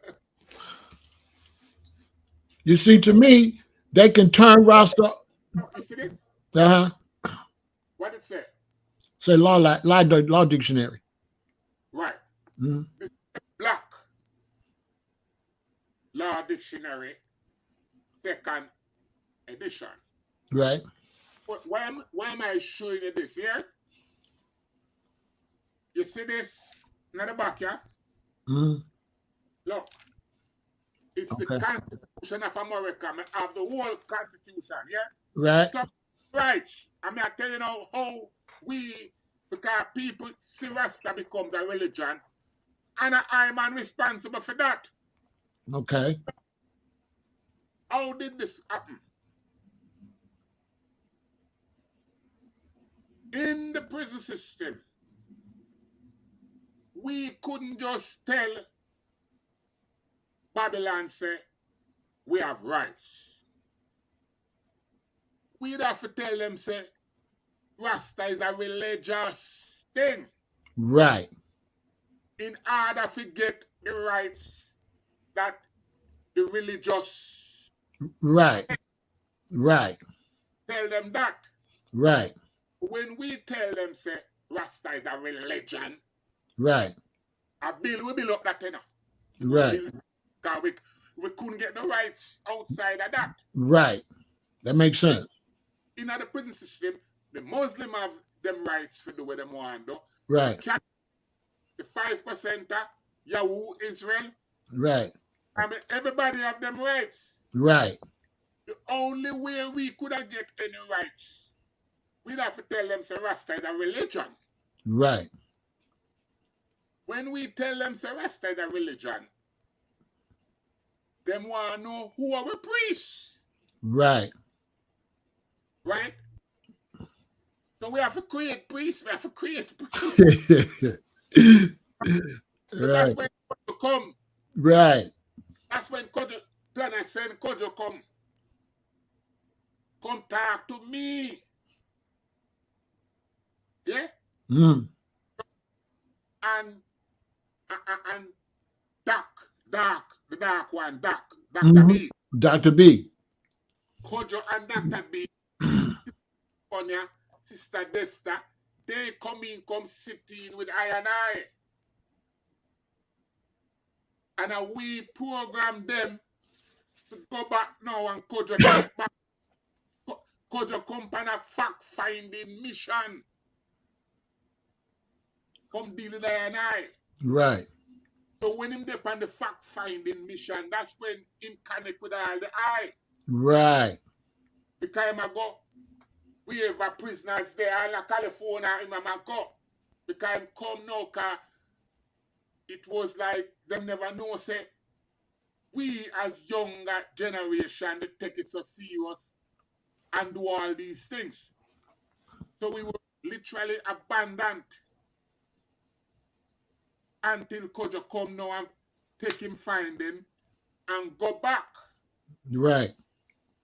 When him go back and report now, and then the delegation of Rasta in Jamaica now come together and a plan now how, because you have to understand, Pharaoh, that there was a lot of money involved into prison ministry. Mm. We're talking about over $200 million off of the bat. Mm. Someone start We are entitled to everything. We wasn't getting anything there. We wasn't getting anything. We entitled to everything. We entitled to things that need to be purchased outside, but the prison, the prison authority can't purchase it because it would look like we are get special treatment. Right. So we need outside coordinators.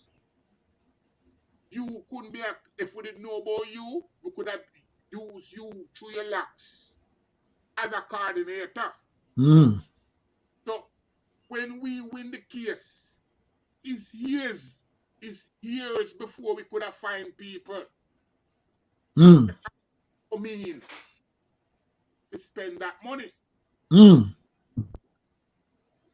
That also becomes problematic after a while because the Church of Haile Selassie want lock down the prison, while Bobo Man say no, Bingy Man say no. Mm. That will create an next problem. Mm. So Rasta is complex. So you see, when I speak, I have to speak with all of this knowledge in my head. Right. So me have to actually, because I see that youth, the youth where declare semi Rasta, Right. you're right. Don't be surprised if him get a big job. True, him is a Rasta, but a bald Rasta. Right. Because he's more acceptable. If him not open him mouth, nobody now gonna know say my Rasta, so him can go in a parliament right now normally, and it's only who invite him know say them invite a Rasta youth. Right. And when him out the whole parliament and go dumb. So to me, this is a new generation, and we are armed up now differently. Cause it's war, you know. It's war. The war now over. Okay. So this is how me I feel look. Say, yes, this sixth generation youth need to be programmed right. We can't make him just run loosely. I say my Rasta and him not get no guidance. Right. Right. I see that. Have a duty now for honest man know say, yeah man, you wanna I and I. Just like our plan bring in and make you know say you wanna I and I with Right. lock. No, we have to be able to deal with youth without lock stuff. Because him can do more damage now right now than you know. Probably. Yeah, so that's where I am with him. I can't I go deal with him and start judge him before I start deal with him.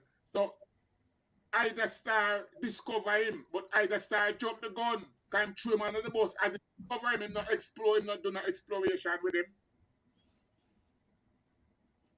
I understand what you're saying. I Yeah. understand. If me have to go put him through the drill. Some things him I go pass, some things him I go fail. But me not expect him to be like me. Right. Not expect him to be like you, because we have come from a different time. When your attitude, you think your attitude new? You think my attitude new? My Yeah. attitude every day. One thing that's different about my attitude is over the years I've seen a bunch of Rastas that ain't Rastas no more. Yeah. So then if it's a bunch of Rastas that ain't Rastas no more, how is all these bald heads gonna stay Rasta? A lot of them ain't gonna be Rasta no more. So there's no guarantee that this guy gonna be Rasta that long. Because it used to be a time where if you was Rasta, we seen you as Rasta, and then when you wasn't Rasta, you would trim, and we know you're not Rasta. Now we gotta ask you if you Rasta, and we ain't gonna know when you ain't Rasta, because just anybody with a haircut now could be Rasta. And be Rasta and not be Rasta and be Rasta and not be Rasta. And because how do we know you Rasta? Here, let me tell you something. That don't make sense. It's like this guy can just not be Rasta, then he can be Rasta again. Pharaoh, no, and that's what I said earlier. You did kind of get edgy upon it, but never say it again. You don't know nothing about the half of the story. Probably not, but I know what I was taught. But listen this now. We don't even want to squeeze pan Kojo neither, you know. Cause even I don't know the half of the story. Uh, uh, uh, uh, um, I don't know. Cause I'm gonna show you something why I said this now. Yeah. When I youth, I grew up. Yeah. Hmm. You never set a Rasta name the Father Gooden Rasta. You ever hear about Father Gooden? Mm-mm. Eh? Eh? The Father Gooden Rasta and them was Parliament Rasta. Yeah, Father Gooden. You ever, you never, Father Gooden own a bakery. Yeah, out of Hmm. tree. And that set a Rasta there. Them a beard man. You hear about the beard man Rasta? Mm-mm. Them, all right. Them is beard man. They just do beards. Them just look. It's like how me look. Hmm. Like how you look without the locks. Hmm. That's Okay. the Rasta up until today. I saw them look like how me look. Hmm. No locks. Okay. When you see them man they wear uniform sometime when them get together. Them wear them are the khaki, them are the original field marshal khaki suit wearing Rasta. They look Hmm. like how his mothers look like khaki. Right. So them carry themselves. And them wear yes, them wear you see them see have one of the ammunition. Right. So them that kind of hat there, them wear them black hat there with Right. red gold round it. Mm. Green and gold epaulet, red, gold and gold sash. Right. Them no wear locks. Okay. Them are the Father good heights. Father, you not hear nobody talk about them Rasta there. Where they at in Jamaica? Yes. They don't show Yeah. no pictures of them. Eh?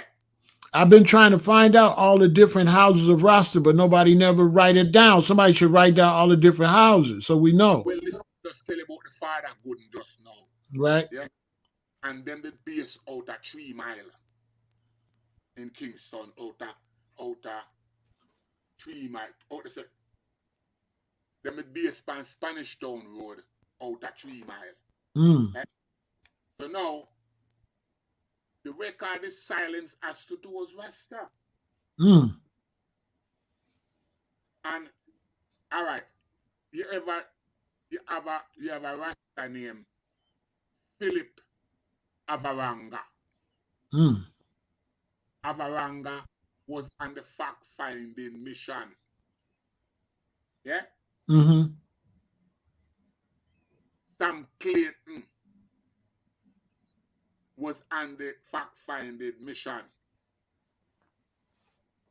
Both Sam Clayton and Philip Avaranga, they Mm-hmm. were Wooden Heights.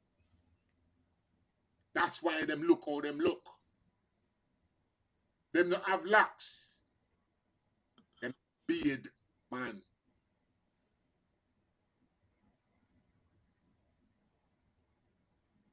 You might hear they have a song them call it Beard Man Shuffle. Are them dance and for them thing with a different type of thing. Mm-hmm. Right? So there is so many aspects of Rasta today that you not hear and see or nobody not about. So Interesting. emphasize about Kojo. Kojo teaching was from the Nyabingi. Right. Right. Jabone, when I speak, I know I'm going to speak, I speak as Rasta. Right. Because I have all these other knowledge Right. Right. about the wider movement. Right. I can't sit down here and just speak like, boy, being the Rasta is it. Right. I got you. And I can't say I chant down the frat man them, not because I have fight against frat man, you know. I have chant down the fact that they are putting themselves now as superior. And there's nothing superior about them. We all is Rasta. We all is Rasta. There is no, hey, when we wake up this morning, yeah, Mm-hmm. always check. And me did get a in say, he's a man will run right through the night because right now 4 hours and something up on this line right now. Yeah. So you run right through the night. So I look, me come look. That's why it take me so long before I could have come on because I never up. Right. But jump up through you. Yeah, brother. Because we never there go plan this like, oh, you are planning it. Right. Which that happened this morning. That's right. I did lie down there and listen to you. And you have to know now that there's a lot that may have in common. Oh, definitely. Because hear what me hear you say.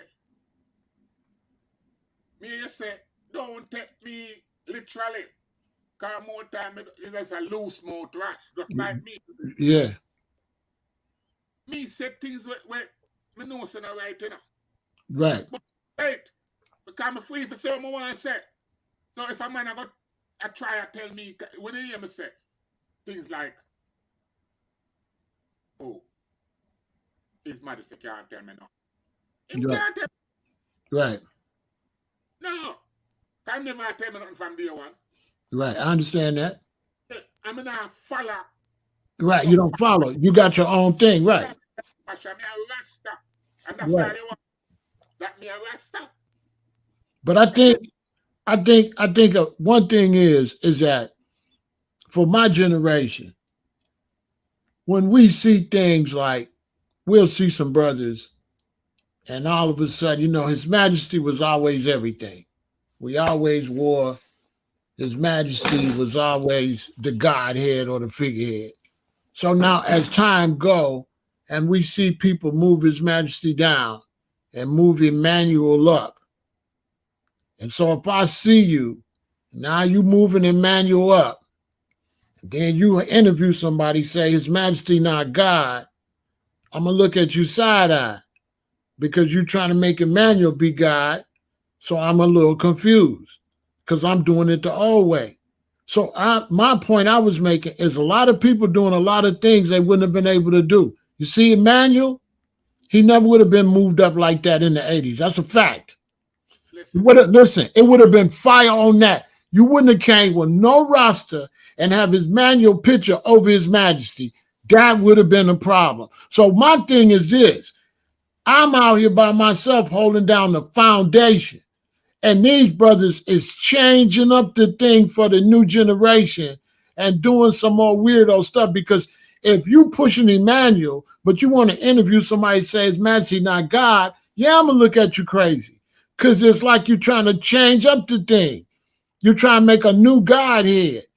You're trying to, it used to be Marcus Garvey and Haile Selassie. Now it's Emmanuel and Emmanuel this and Emmanuel that. So for me, I see a lot of fuckery going on, with a lack of a better word. I see a lot of people, now that the Vanguard is not here, I see people doing stuff that would have get liquid or coconut for them things there, Man would get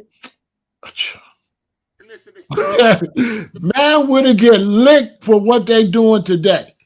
You're right. I tell you now, what do you think draw me out? All of these changes from what you grew up with. Yes. Because listen to fear. Yeah? At my age, and a Rasta baby, 3/4 man where you hear a talk, never see Emmanuel yet. Them don't know Emmanuel, and I know them don't know Emmanuel. Right. Right. You hear me say earlier, Rasta is run by propaganda. That's what it look like. Right. No, it is. No. example, every house, if you go back into the history, Mm-hmm. the whole world is still being run by propaganda. Mm-hmm. Meaning that when America was running Iraq, them shoot a propaganda, Mm-hmm. weapon of mass destruction, and we have to take care of that. You get me? Mm-hmm. Now, Marcus Garvey they don't tell we if you but certain people talk about that. Yeah. Marcus Garvey run a lot of propaganda. Mm-hmm. And he even run it upon His Majesty. Right. Propaganda. Now, Rasta, when Marcus Garvey said for us to look to Africa for the crowning of a black king, Right. for redemption, when the king get crowned, Marcus Garvey did tell us say the white man see him God through film spectacle, and it's only right for us to see our God through our own spectacle. Right. So now our propaganda start this up. Right. Rasta at no time at all when me a grow did in a competition whether His Majesty is real or unreal. Right. It was just something that we say, this is our God head. Right. Or if you want to go further, this is our God. That's it. Story Right. done, argument done. Right. There is nothing to debate. There is nothing to, yeah? So Right. that's how we come in a Rasta. Right. Okay? So if me want to tell you, say, me not say my God, argument done. Right. Yeah. Me not have to talk to you about nothing else but me a Yeah. Rasta. That's right. But Right. but then here go the thing. When you go and you teach millions of people something, thousands of people something, then when you I'm change, coming to that, Pharaoh. I'm right? coming to that. So for So, somebody like me, if you teach me this and I hold his foundation for so long, and then you try to change it, it's disrespectful to all my yeah, time I spent in the. Pharaoh, what you, cause this is where my knowledge come in, you know. Mm-hmm. You know what is propaganda from what is real. Right. Because remember I said the teaching never start off on, it never start off on Right. anything tangible. Right. It start off simple. So today you have the now generation, them just I read and I take what Google say. Right. Them now bring nothing to the table. Them a follow things blindly. Them now go forward, even though them because there is nothing for them to go forward to look at. There's nothing. Right. You will never speak to Kojo. You couldn't have where you have for all and pan today. Right. Kojo left no journal. But I was a roster when I met Kojo. But Yeah, but listen, I'm right. saying here, if you never meet Kojo, Right. you would know what you know today. Right. Right. No. The youth, what we are talking about now, Sankofa, yeah? Right. When me you don't know, Sankofa will be able to look at this broadcast, which generate around him, All right. and he can now use me and you to show the world, well, here is two elders discussing me. But guess what else could happen? Yeah. There's something else could happen. That if roster start changing up, and you don't gotta have locks to have roster, and you do all this, it also can go the same way how Christ was black and blacks was the Christian, and now who's the Jews now? So also, white people can come in. You don't gotta got locks. So now a white man with no locks will say him a Rasta. Hold on. Them already without even good ways. Them That's already my point. That's my point. That's my point. That's my point. That not only white boy, this is not a little white boy, this is a black boy. White people already coming, white people with them what doing this. what I'm saying is when we change it up and change it up, we allow another group of people to come in. Nothing fairer. May not change nothing. No, I'm saying as time change it up and black people change up their tradition, what will happen, like up at all them whites up at Bobo Hill, that when time go by, Rasta will be white. And that guy will not be a Rasta. Listen. Fairer. Rasta already been taken over by them. That's what I'm saying. It's already happened. And that's helping it. So no fear. Nobody never resists when white people when them give to white people. Rasta give it themselves to white people. Rasta put themselves back on the plantation. It's still happening. This youth is here now to help take Listen, us back. check it out. Whites had to grow dreadlocks to pretend they Rastas. According to what he's saying, pretty soon whites won't have to have no dreadlocks. Any white man with a haircut gonna be able to be a Rasta. Listen, again, Pharaoh. Me get caught up in this thing out with you sometime. Here when I get caught up in it now. You know, here what I say already. We already established so white people can't be Rasta. We already established that. Right, they're gonna take it all though. Blacks. The thing is, listen, the thing is, at one point, whites was Jews with us. And now we ain't the Jews at all. Hey, listen this. Make us stop. Now listen this here.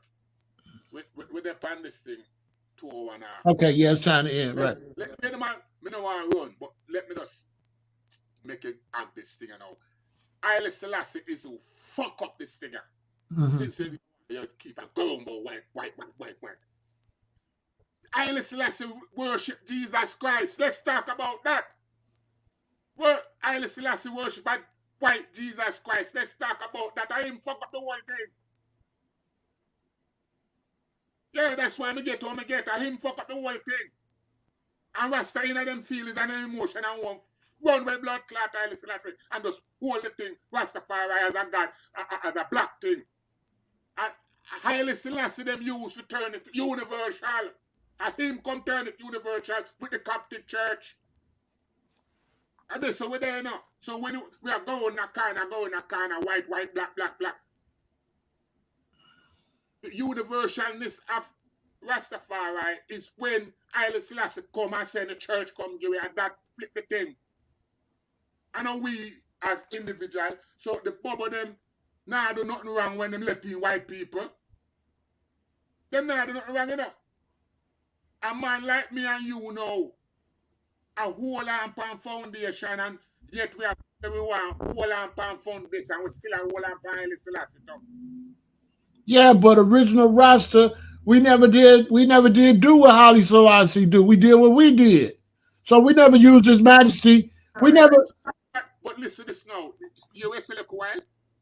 We do? Yeah, we never. His majesty was the figurehead, and Rasta was his own. Rasta was his own thing. Right, but no. You see, I'm gonna get it out of you. Cause that was the teaching. That was the teaching, Pharaoh. Yeah? Right. But now, all of this generation now, I change it now. I turn it into a Haile Selassie thing. While Haile Selassie is the head of the Coptic church, and the church, Haile Selassie is a part of that church. We done with church. So I go back now and start follow church teaching. The thing was, Haile Selassie was the leader of a country. So a lot of Rastas, although they looked at him as a godhead, they never respected the fact that he was limited by being a leader of the country. So it's not like Haile Selassie worshiped Jesus and all that. Coming into the Ethiopian government, he had to deal with the church and deal with the politics of Ethiopia because it was the Ethiopian church that took him down. They were the ones that sold him out. So it's not like we can't say he intentionally messed with the church. He did that as the diplomat for the country, coming into a country when the church is already established. He had no choice but to be a Christian. That wouldn't have been, there's no way he would have been able to get around that because the church was more powerful than the government. That's why we can't follow him. No, we started our own thing and made people follow us, and he was the Godhead for what we made. Right. Now, you can't expect God to say, yeah, I'm God. Yeah, but the problem with it, yeah, if we were still doing our thing, then when we were doing our thing, and it was a black thing,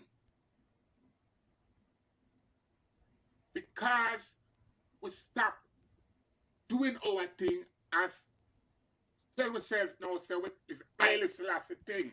No, it wasn't just that. It was the fact that Rasta never wanted to deal with this. Is the problem I had as a young Rasta. Rasta never wanted to deal with His Majesty as a leader of the country. Rasta didn't want to face the fact that Haile Selassie went to war with Italy and ran a country. So Rasta didn't want to follow Selassie and grow to run a country.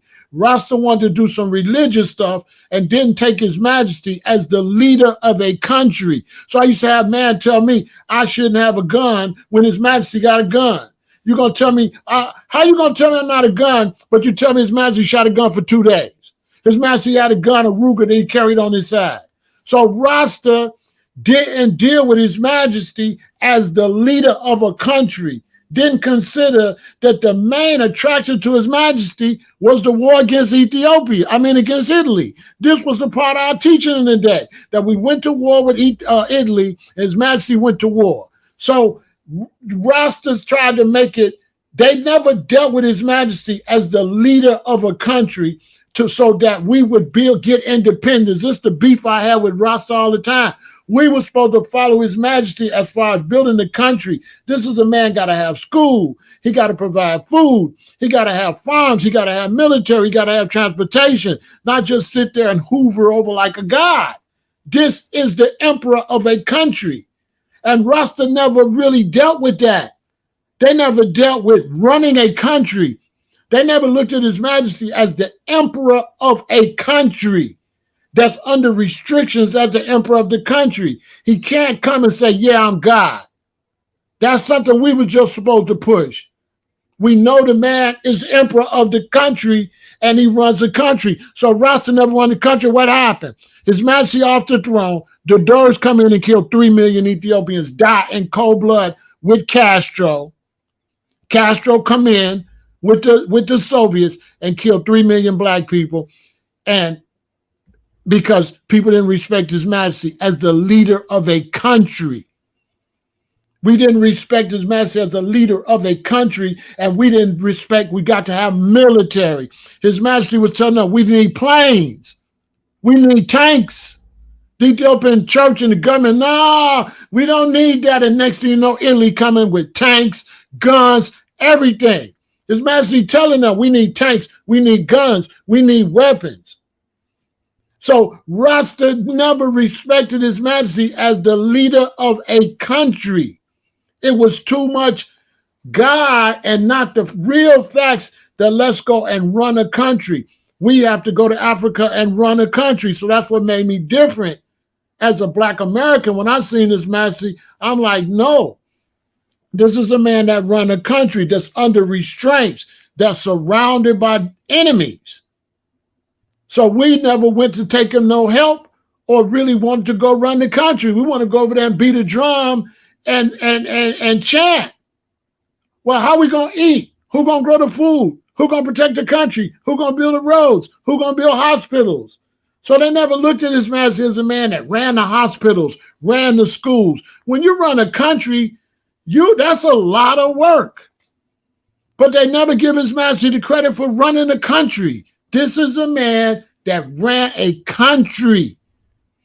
And he's under the restraints of the church. The church was more powerful than him.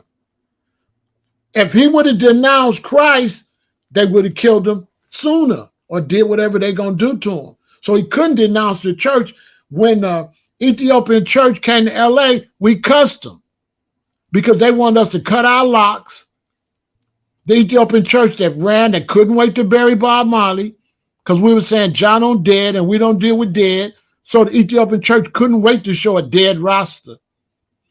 So that's what was all going on. We were supposed to stand firm with this as our Godhead. We wasn't supposed to bow down like that. Bob Marley did renounce Rasta and him dead better enough. Yeah, but Bob Marley also was doing other things too. Was doing things. Right. We not Bob Marley house. We Rastafari. Right. We Rastafari, the leader of a country. We warriors. Rastafari was warriors. Rastafari never was no religious. Rasta was always what?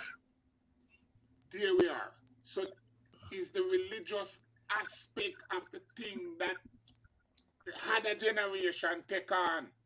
And it's the religious aspect of the thing, the reason you don't have to look like a Mau, the reason you can walk around and get a haircut and just say you Rasta. You don't have to be no revolutionary. You don't have to go against the system because a haircut is not revolutionary. A haircut is a European, bow down to the European scissors and combs and the razors. We as rebels, we represent original man. Before there was razors, before there was barbers, before there was combs, I original man. Wasn't no comb when I was on this earth. Wasn't no brush. Wasn't no razor. Them things new. Man is original. What came first, man or a razor blade or clippers, a pair of clippers? Clippers is new. We're supposed to represent original man, creation, not no barber. So here we would know, Pharaoh.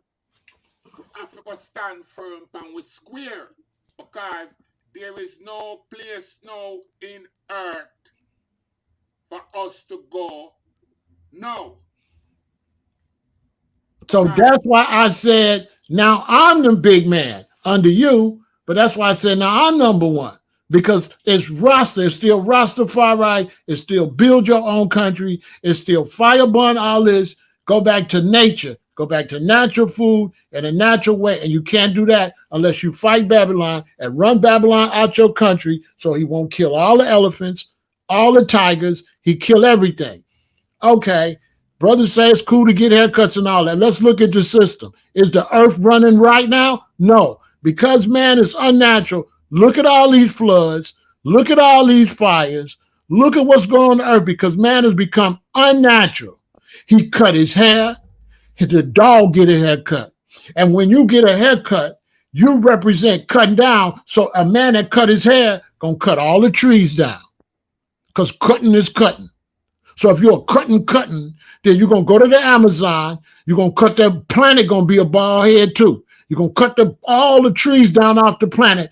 That's the concept. Because what's the hair on the planet? The trees. The trees is the dreadlocks. And what they doing? Cutting them off. Cutting the dreads off the earth. Making the earth a bald head. So now the earth is moving too fast. The wind is blowing too hard. You take the dog to the barber shop. You cut the grass.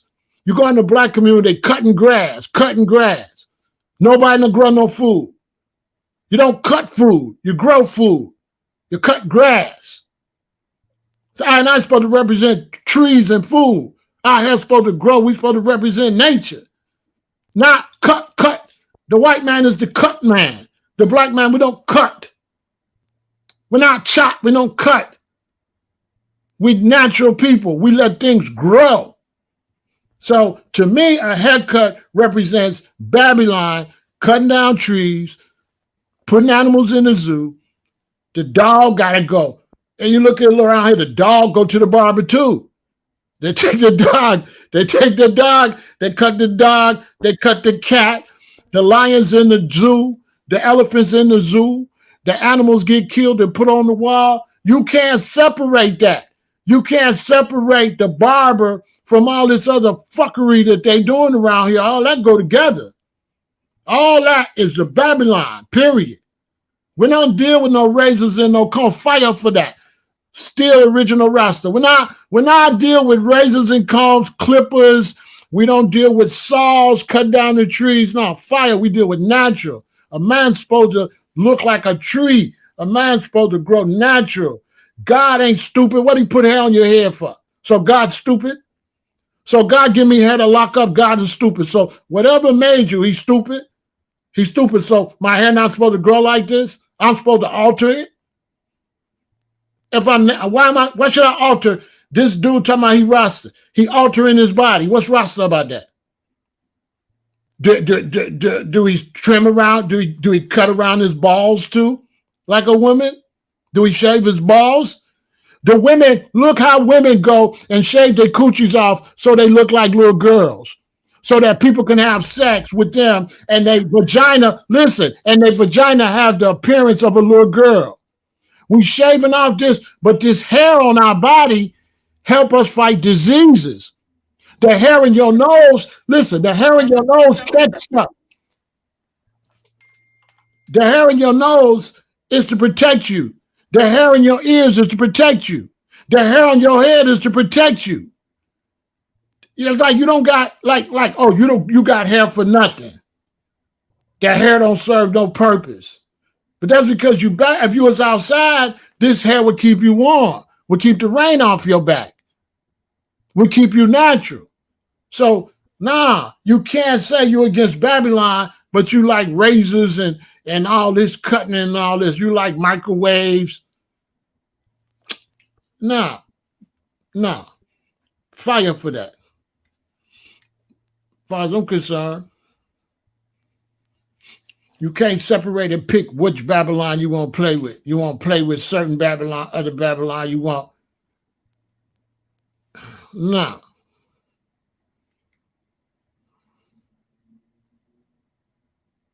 I don't care if they black or whatever. We don't deal with no razor blade. We don't deal with all that. All that's foul. That's not natural man.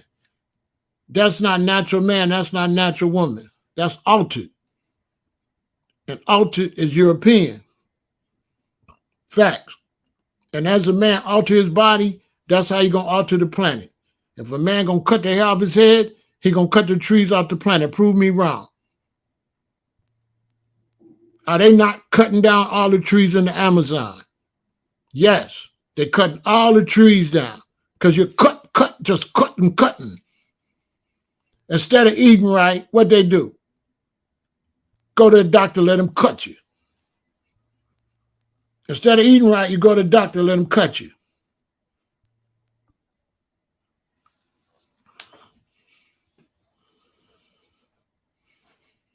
You go to the doctor, let him cut you up.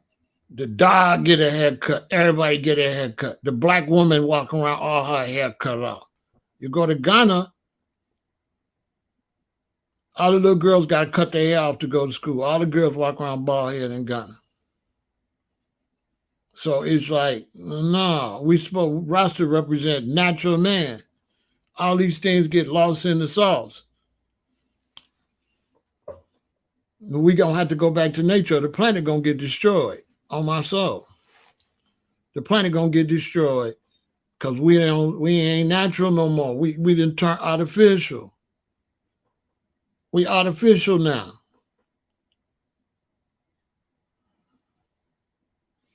We artificial. You know what I'm saying? Rasta represent natural man. You see, when Haile Selassie was crowned, it was a spontaneous combustion, and Rasta was supposed to be birthed out of Haile Selassie. Rasta was birthed out of Haile Selassie. Rasta is different. Haile Selassie was the thing to spark a new movement, a whole new way of thinking. That crowning, boom, manifest I, and then we were supposed to take the thing and run with it and flourish on the planet and get close to nature. We're supposed to be a natural man. You know what I'm saying? But nobody wanted to be a natural man. And so we anti-nature now because you either got natural or you got unnatural. and there's no splitting it down the middle. Farah, the problem that me say with Rasta is I can't say it's an infiltration. This one love concept have opened the door where everybody now jump in a Rasta and everybody is benefiting from Yeah, that. but here go the thing. The one love concept is fake because when you say one love, but you just said all the brethren said they wouldn't listen to me because I'm a Yankee. So it ain't no one love. See what I'm saying? The one love, the one love. Farah, stop getting so technical. The Yeah, one but check it out. The one love was for white people. The one love never was for black people. that jump the gun now. The one love is not for you. It's for everybody else. It's not for Here go the you. thing.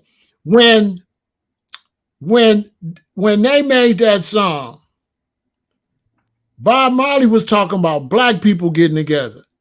When Bob Marley said one love, one heart, let's get together and feel all right, that was a song for the Nyabingi, the Bobo, and all the different JLP and PMP. That's the historical fact.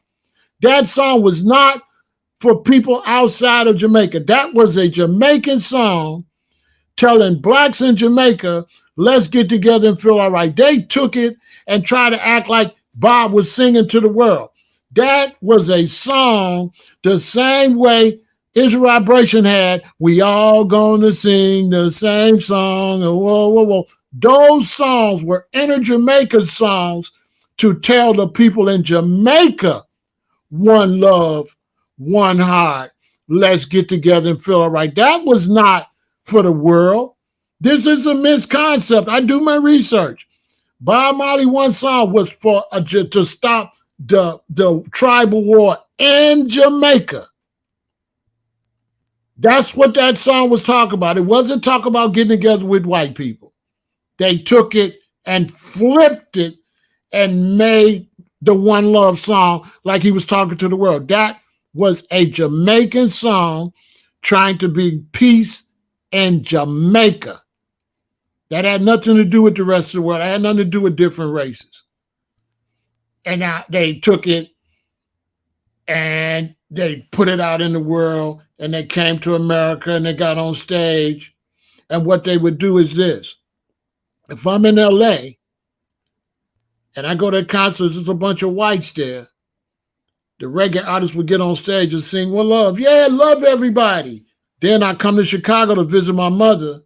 I go see that same group in a black club. Revolutionary, revolution, revolutionary. So when they would come to the black club, they would sing revolutionary. And when they would go to the white club, a lover what me bring. We love up on what we bring. We bring a love of what we bring. So it was all phony, and I could call names. I could call bands names because the same brothers out in LA with the European girls and the cocaine. Vera, Yeah. difference with me and you now. You see, when you speak like that, you must call names because you see, what let me want call names. Tell your wife to call name. You see, Bob Marley, Mm-hmm. I keep speaking about Bob Marley, and sometimes when we know about Bob Marley, people make it look at me that Bob Marley hater, which I am not. But Bob Marley never performed to no black people in the world, you know. Bob And Marley. Bob Marley go pan to a white people, him go perform to, you know. Bob Marley came to New York and seen George Clinton performing with Parliament Funkadelic and told people, I want to do like that. I want to perform like that. I want to reach black people. Bob Marley said, play I on the R&B. I want all my people to see. But he died before he transitioned to the black community. That's why that never happened. Never get to play to the black world. Right, because of Chris Blackwell and because black folks wasn't in a position to even see him. At that time in America, there was no way for black people to see Bob Marley because they wouldn't play Bob Marley on the black radio station. So at the time Bob Marley was out, you got the Isley Brothers, you got the OJs, you got Parliament Funkadelic. So we already had acts. So nobody would have booked Bob Marley because he was a nobody. The black community didn't know no Bob Marley, so how would he get booked? He had a lot of competition. Yeah, but you see, how the market sell today, it sell now, and this is the next misconception why Rasta gone to the dogs. Because in the US, you don't know can verify that Bob Marley never played to a black crowd in the US. Because there was no black crowd to play to. There was no black crowd. Here in England, them never played to the black Check crowd this here. out. Check this out. When Bob Marley in America, around the time Bob Marley died, nobody had dreadlocks in America. There was no Rastas except me and a couple of brethren. Any city I go to, I meet the 3 or 4 Rastas there. So black people wasn't ready for Bob Marley. Blacks didn't learn about reggae until 85. It was 85, 86 before reggae spread to the black community. When Bob was alive, he was ahead of his time. There's no way he would have been able to perform to black people. Black people didn't even know what dreadlocks was. When I had my dreadlocks in 79, black people didn't know what it was. Right. And I'm endorse that for sure. So when we get captured, yeah, right, go to jail, we had problem for even sit and eat in the mess hall. Exactly. On the sideway. Bob Marley, you know how Bob Marley got famous in America? That would have opened the door when he did the song with Stevie Wonder. When Stevie Wonder did the reggae song, that opened up the door, but then Bob died. I had a ticket to see Bob Marley. It was Bob Marley and Stevie Wonder on a tour. That was going to be to the black crowd. Bob died. First, Bob got sick. I turned my ticket in, and then they rescheduled the show. And then Bob died. That was going to be his introduction to the black community. So Stevie Wonder came with Gil Scott-Heron. So Bob was getting ready to perform to the black community, but he died. Yep. So it wasn't his fault. The black community wasn't ready. The black community in America, they wasn't ready for Rasta and reggae and stuff like that. But now, let's leave it from Bob now. Burning Spear never performed to a black crowd neither. Burning Spear definitely performed to black crowds in L.A. Hold on. Exhibit A. No. Hold on. I'm going to show you. Burning Spear definitely performed to a black crowd, but that's what I'm trying to tell you, Joe Bundy. After blacks found out about it. Yeah. Burning Spear, once blacks found out, that's when Burning Spear and them performed. Before then, he wouldn't have been able to perform because blacks didn't know nothing about it. Blacks was definitely in the Burning Spear by the mid to late 80s. That's when blacks began to open up. Exhibit A. Do you realize that every Burning Spear. There I go with Spear right there in the hood. See the blacks behind him? He in the hood. Yeah, but do you realize that when they come on European tour is a whole different level? Them depend because European tour in Europe, you know. You know why? Because black people dropped the damn ball, not the reggae artists. Black people didn't want to grow their dreadlocks. They didn't want to put the sisters in skirts. They resisted Rasta's teaching. That wasn't the artist's fault. Black people in America didn't want to go by Rasta program. Rasta had a strict program. A woman must wear a skirt upon her. No, we don't want to see Steve and Steve, and we now want to see Bob and Bob. You know what I'm talking about. So Rasta, she have to wrap up her head, have to put a skirt on her. Well, black people didn't want to go by them rules. They wanted to be loose. Black people want sex, flex, time to have sex, bedroom bully. So black folks went for the slackness. They never go for Rasta. Black folks murder she wrote, murder she. They love that. So they never liked the roots reggae. They never liked I because we have restrictions on them. They want to go to the barbershop and be Rastas now. Right? They want to slack. So it wasn't a reggae artist's fault. The black community didn't want to step up. When Rasta said, tell the black community to step up, the black community didn't want to do it. They fought us, Joe Bunny, they fought us every step of the way. They fought us. They fought us with the food. They fought us with the hair. They fought us carrying ourselves like kings and queens. They fought against it. Oh, that's the Davidians. We don't got to wear no skirts. We ain't got to do this. We ain't got to do that. Same thing they're doing now. We ain't got to grow no dreadlocks. We can just be any kind of Rasta. So I've been seeing this a long time. It was never the artist's fault. The artists did the best they can, but you can't perform to an artist that won't listen. The white people want to listen. Why? Because they're going to steal it. That's why a white group was #1 on the billboards, passed by Marley, won a Grammy. Yeah, come to Europe. And we'll watch this thing. Oh, I could be a Rasta without dreads? Beautiful. Next thing you know, the whole of Europe gonna be some bald-head white Rasta. Oh my soul. Real talk. So now the music gone from us. Yep. Leave us now. Yep. Africa, going to Africa now is a struggle. Yep. Where it leave us now? I tell someone last night, say, next week, sometime a week after, I will be 69 years old. Yeah? Right. Now, being there already, being there, and my own finding mission, Right.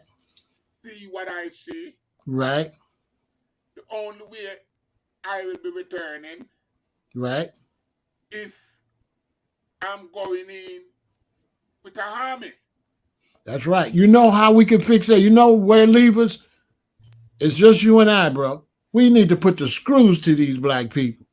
Boy, we need to make, Job Bunny, we're going to have to make them feel the pain, because if we don't, who going to do it? We got to skip over these ones unders and go for the little youth them and tell them, fireborn, all them people older than y'all that ain't doing what we tell y'all, and bring back the original thing, right? Well, this is what I'm saying now, that this little, it's like you can't even. I understand what you're saying, this little youth, but That is a real. hey, Job Bunny, just like you had Plano, and then you was harder, second generation, then y'all had me, so I'm even harder. So you second generation, you gonna give them a break. Me, I'm gonna tell them he gotta come out the barbershop. Hey, Shawty, get up out the barbershop. Boy, you can't be no Rasta. Job Bunny's a good brethren. He gonna bring you in. But let me tell you, bro, you can't be in the barber chair and be no Rasta. Sarah, I have my eye on it now. Right? It's his generation. Who am I bringing in? Well, he can't bring them in at no barber chair. If they got the barber chair, leave them where they at, because they're gonna be soft. Them go- We are stuck anywhere without him. No, we not. We get a whole new group. We can throw him in the garbage. Fear, I don't listen, Fear. For the past 40 odd years, every time me go a bingy, me not see no new faces. Right? Me not see no new faces, you know. Right. It just a trickle down, wither down, and it's like we are a dying breed. Well, If you see what me doing right now, Fear, right. we are leaving something now before we can go look pan planner or any of the L of them before we even Sam Brown even Kojo. Right. There is no footage of Kojo anywhere we can go look pan now and look what Kojo did I say. The thing is, the main reason Rasta grew like that was because of apartheid in South Africa. Apartheid in South Africa stimulated a revolutionary vibe. And so at the time when Rasta came, what made Rasta so strong was the revolutionary concept of what was going on in South Africa. We don't got that no more. That's where the problem is at. Because all that reggae, when I got into it, it was all based on the war in Italy and South Africa. There was songs, Winnie Mandela, the whole thing. South Africa was the key point to make the music be revolutionary music. And now that black people not revolutionary minded, then now the music gonna be soft. The music is soft because there ain't no revolutionaries, and there ain't no revolutionaries because of the music. The music used to tell us what's going on. We didn't have the internet. So we used to listen to the music. That's how, and still supposed to tell us who Steve Biko is and who these brothers is. The reggae music used to be our news. Now it's Emmanuel Selassie, Emmanuel Selassie. What I'm gonna learn from that? So if we want to bring things back, we got to teach the youth how to play instruments, and the youth got to become revolutionary minded in the music. Use the music to teach the people instead of just some divvy sound. That's where we're going wrong at. Rastafari is a struggle movement. Right. There's no struggle right now, so there is no movement. There you go. As a struggle, but we're not talking about it. You know, I wish we was younger so we could put some reggae bands together so they could sing about what's going on in the Congo and sing about what's going on. It's a lot of going on, but ain't nobody singing about it. Chronics and them ain't, they act like they don't see the Congo. They act like they don't see them kids going down in the mines. You know why? Because Chronic and them now watch World of Fear. Exactly. Them not, our generation used to watch World of Well, Fear okay. and be up at World of Fear. There you go. These youth is self-centered. There you go. All them looking is a next hit song. There you go. So them now, they don't care about nothing what happen in the world. So that's why them can't even come up with no good lyrics. There you go. There you go. You think after we finish this right now, you know who are going to be listening to this? Who? Young people. The wrong people? Yeah, because how the people them were this supposed to be educated. Them not time for this. Them first of all, them comprehension span is very short. You know what though? It's a lifetime. You know what though? I'm gonna bring you back, and we're gonna keep pouring fire on their head. And if they don't listen, at least we did our job. Hey, I'm gonna get you on here. Keep pouring fire on them, man. Hey, and as long as we do our job, Ross, what else can we? Well, but that's what counts, Pharaoh. That's what counts. And with the young brother, if you say he good, he good. It's rank and file. If the commander, if you're the superior officer, you've been doing it longer than me, you'll say, well, you want to bring him in, then bring him in. I got love for him. Yeah, we have to give him a chance, Pharaoh. We have to give him a chance and, like, make him prove to us. Whatever you say, go. Yeah. So I don't got. Hey, listen, they don't. This is good for them. I don't gotta like it. If you say it, go. End of story. Okay. So right. So let us see upon that, Pharaoh. All right. It was always a pleasure. And the main thing I'm most happy about is